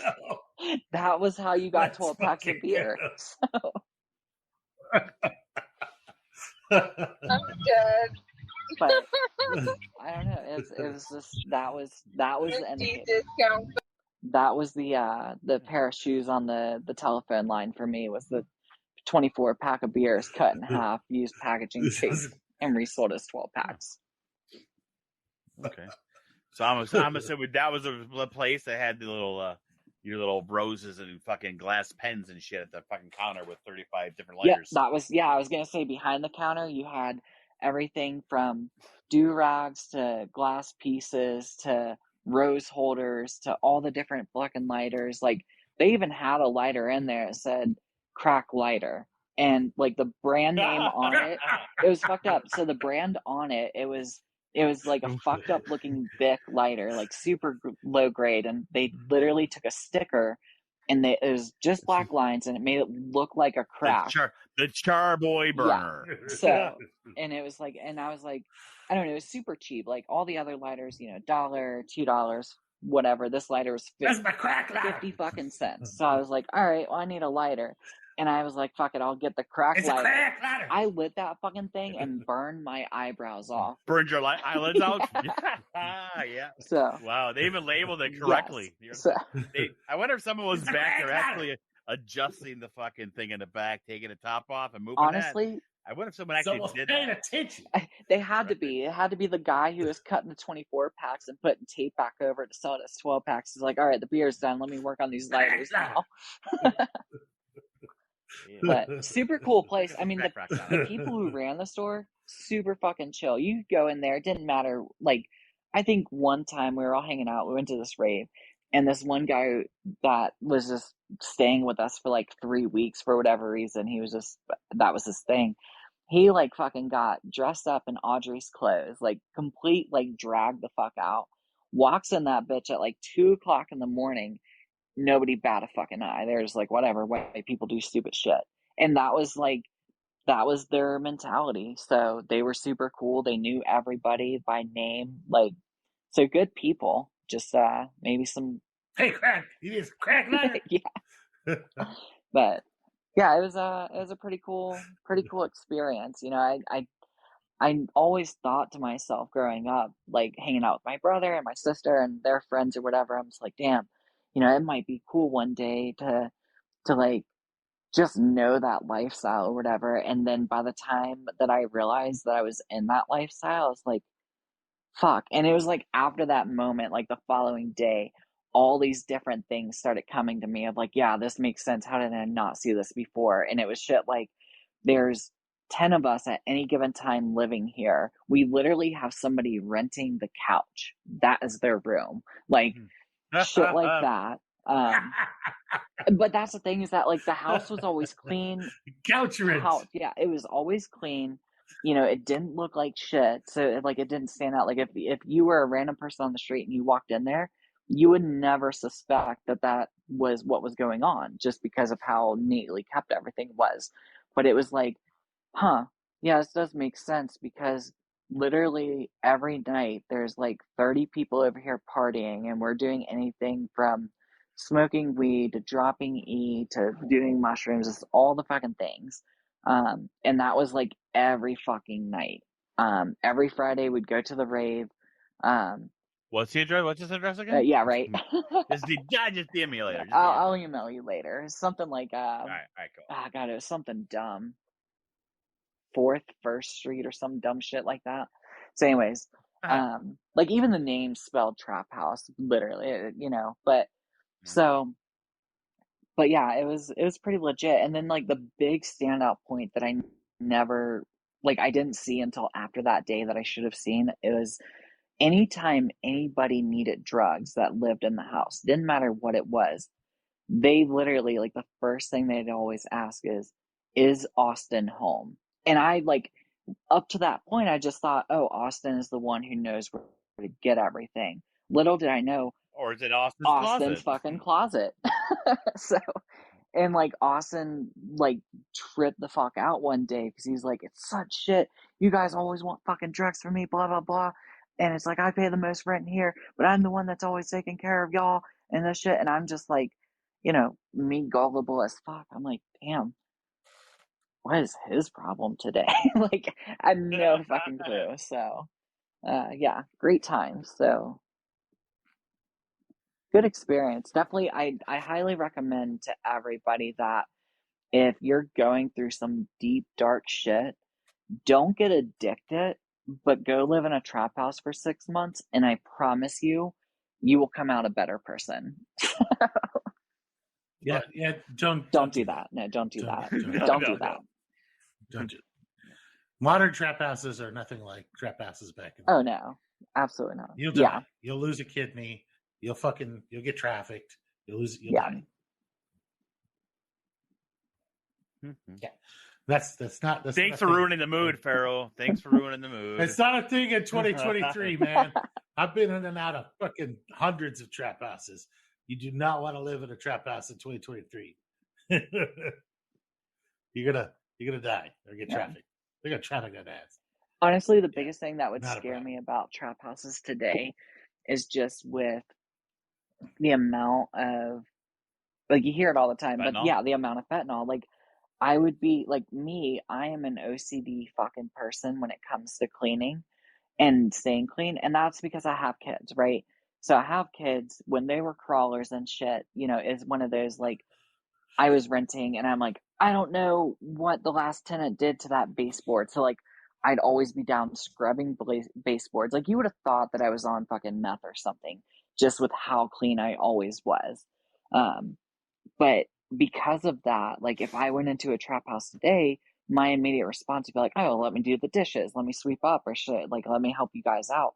And it like, and that trying to be kind hearted, like, is that dust on the dresser or is that fentanyl? You know what I mean? Like that would scare me more than anything. So. Well, it doesn't just magically absorb through your skin. So you'll be okay. Yeah, but if I'm cleaning and it goes airborne and I'm breathing and working hard because I'm cleaning, like it's gonna go in somewhere. Then at least you died doing what you love. Yeah. That's what we can all be so lucky. We can all be so lucky.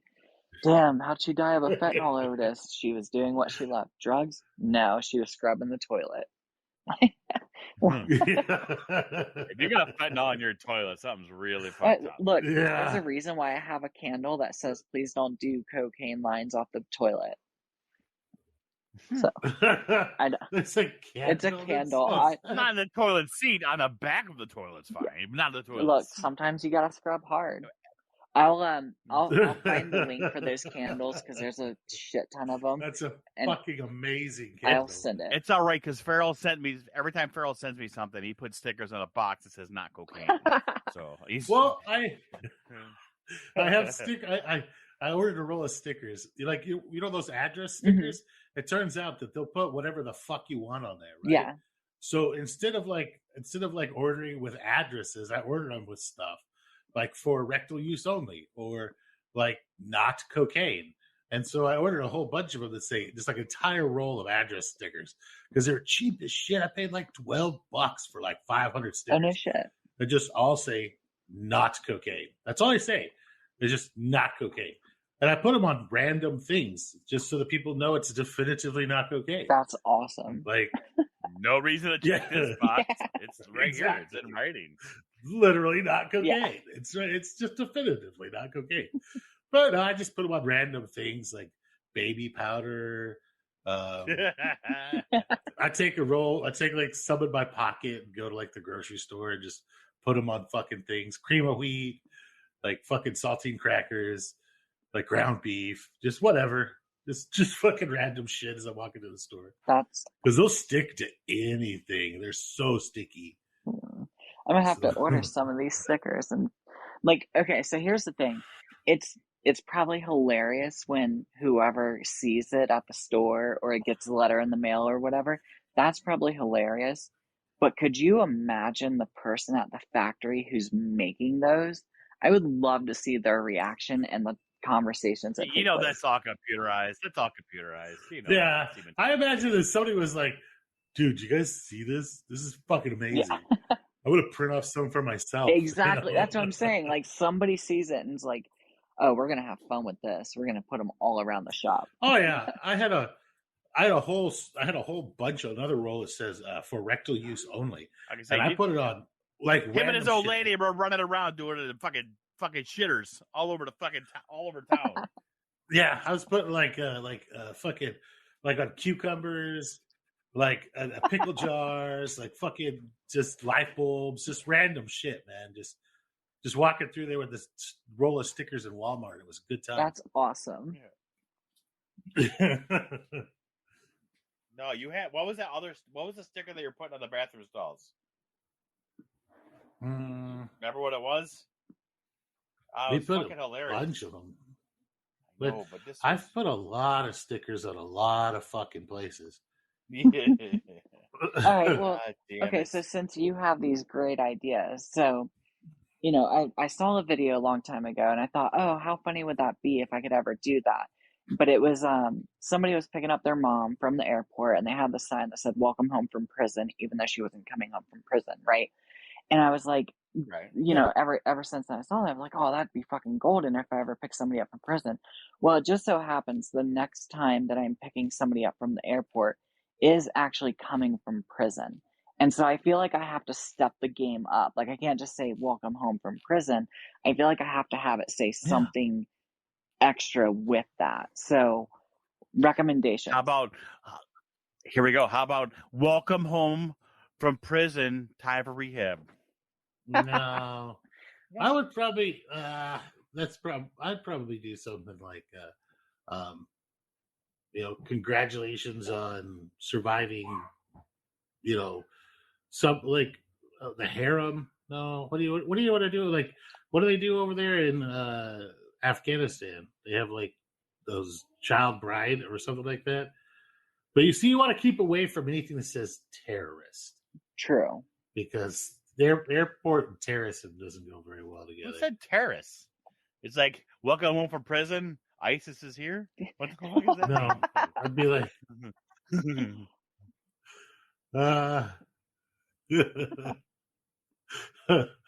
just or welcome home from prison. I've got coke.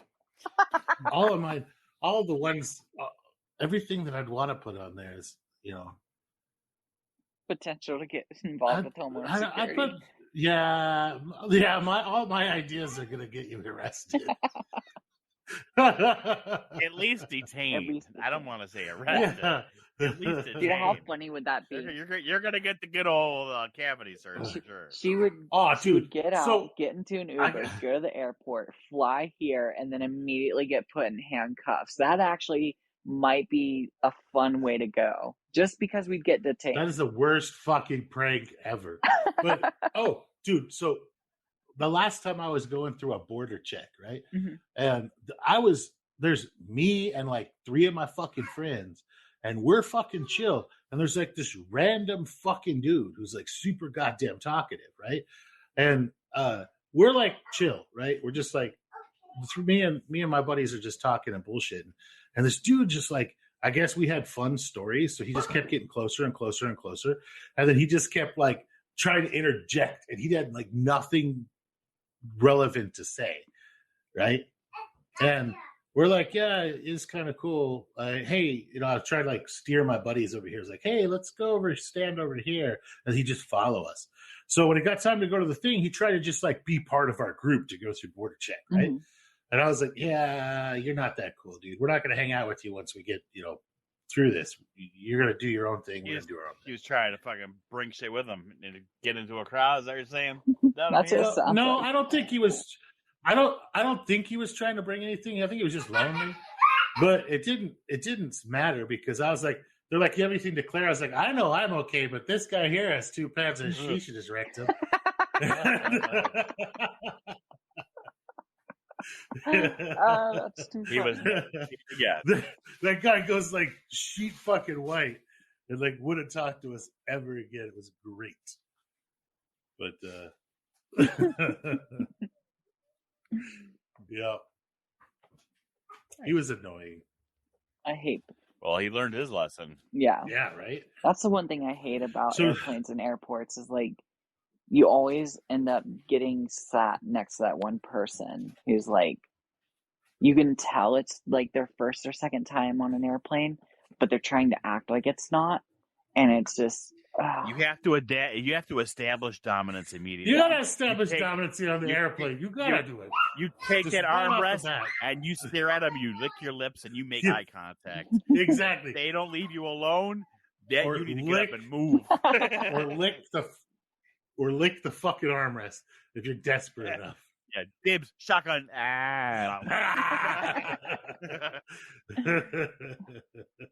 It's like the holding center. You get in there, you sit on that shitter, you take a shit, and look at everyone. That way they know you don't give a shit. You're looking.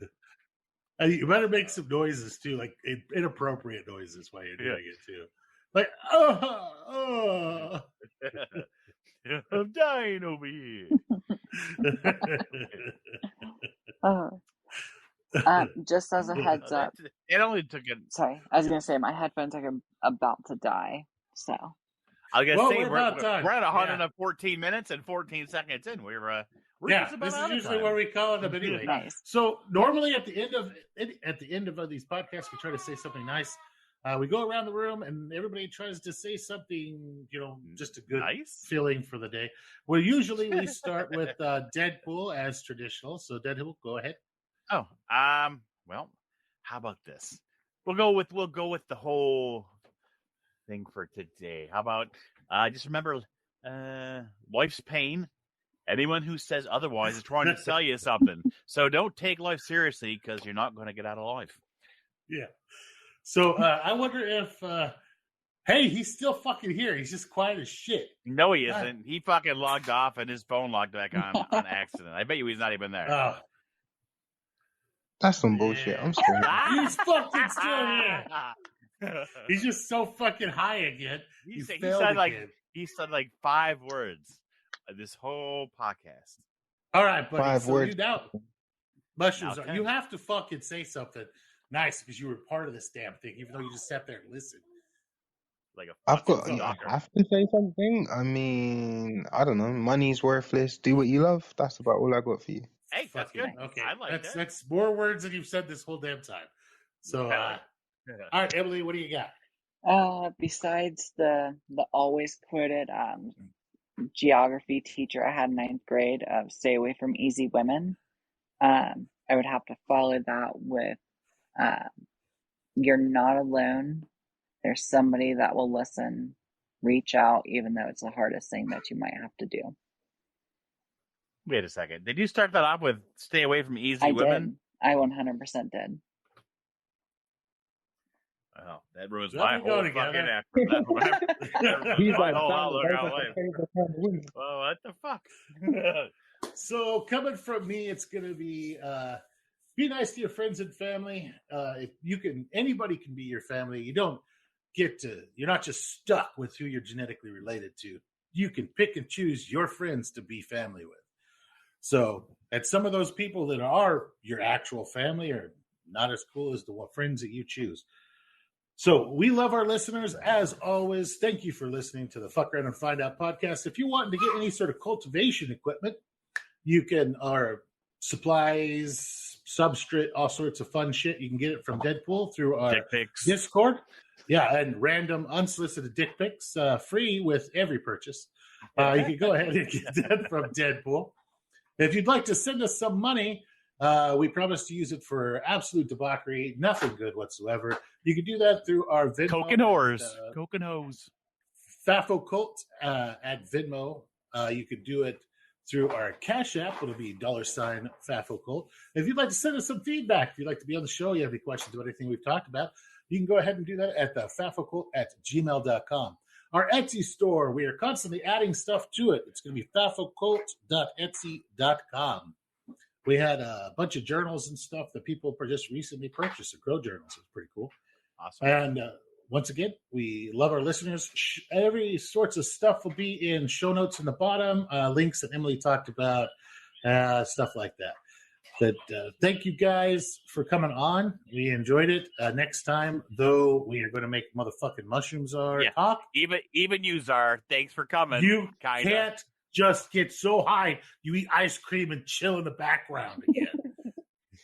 He's like, I beg to differ. This is the second time you've done this. 2 interviews, 25 words.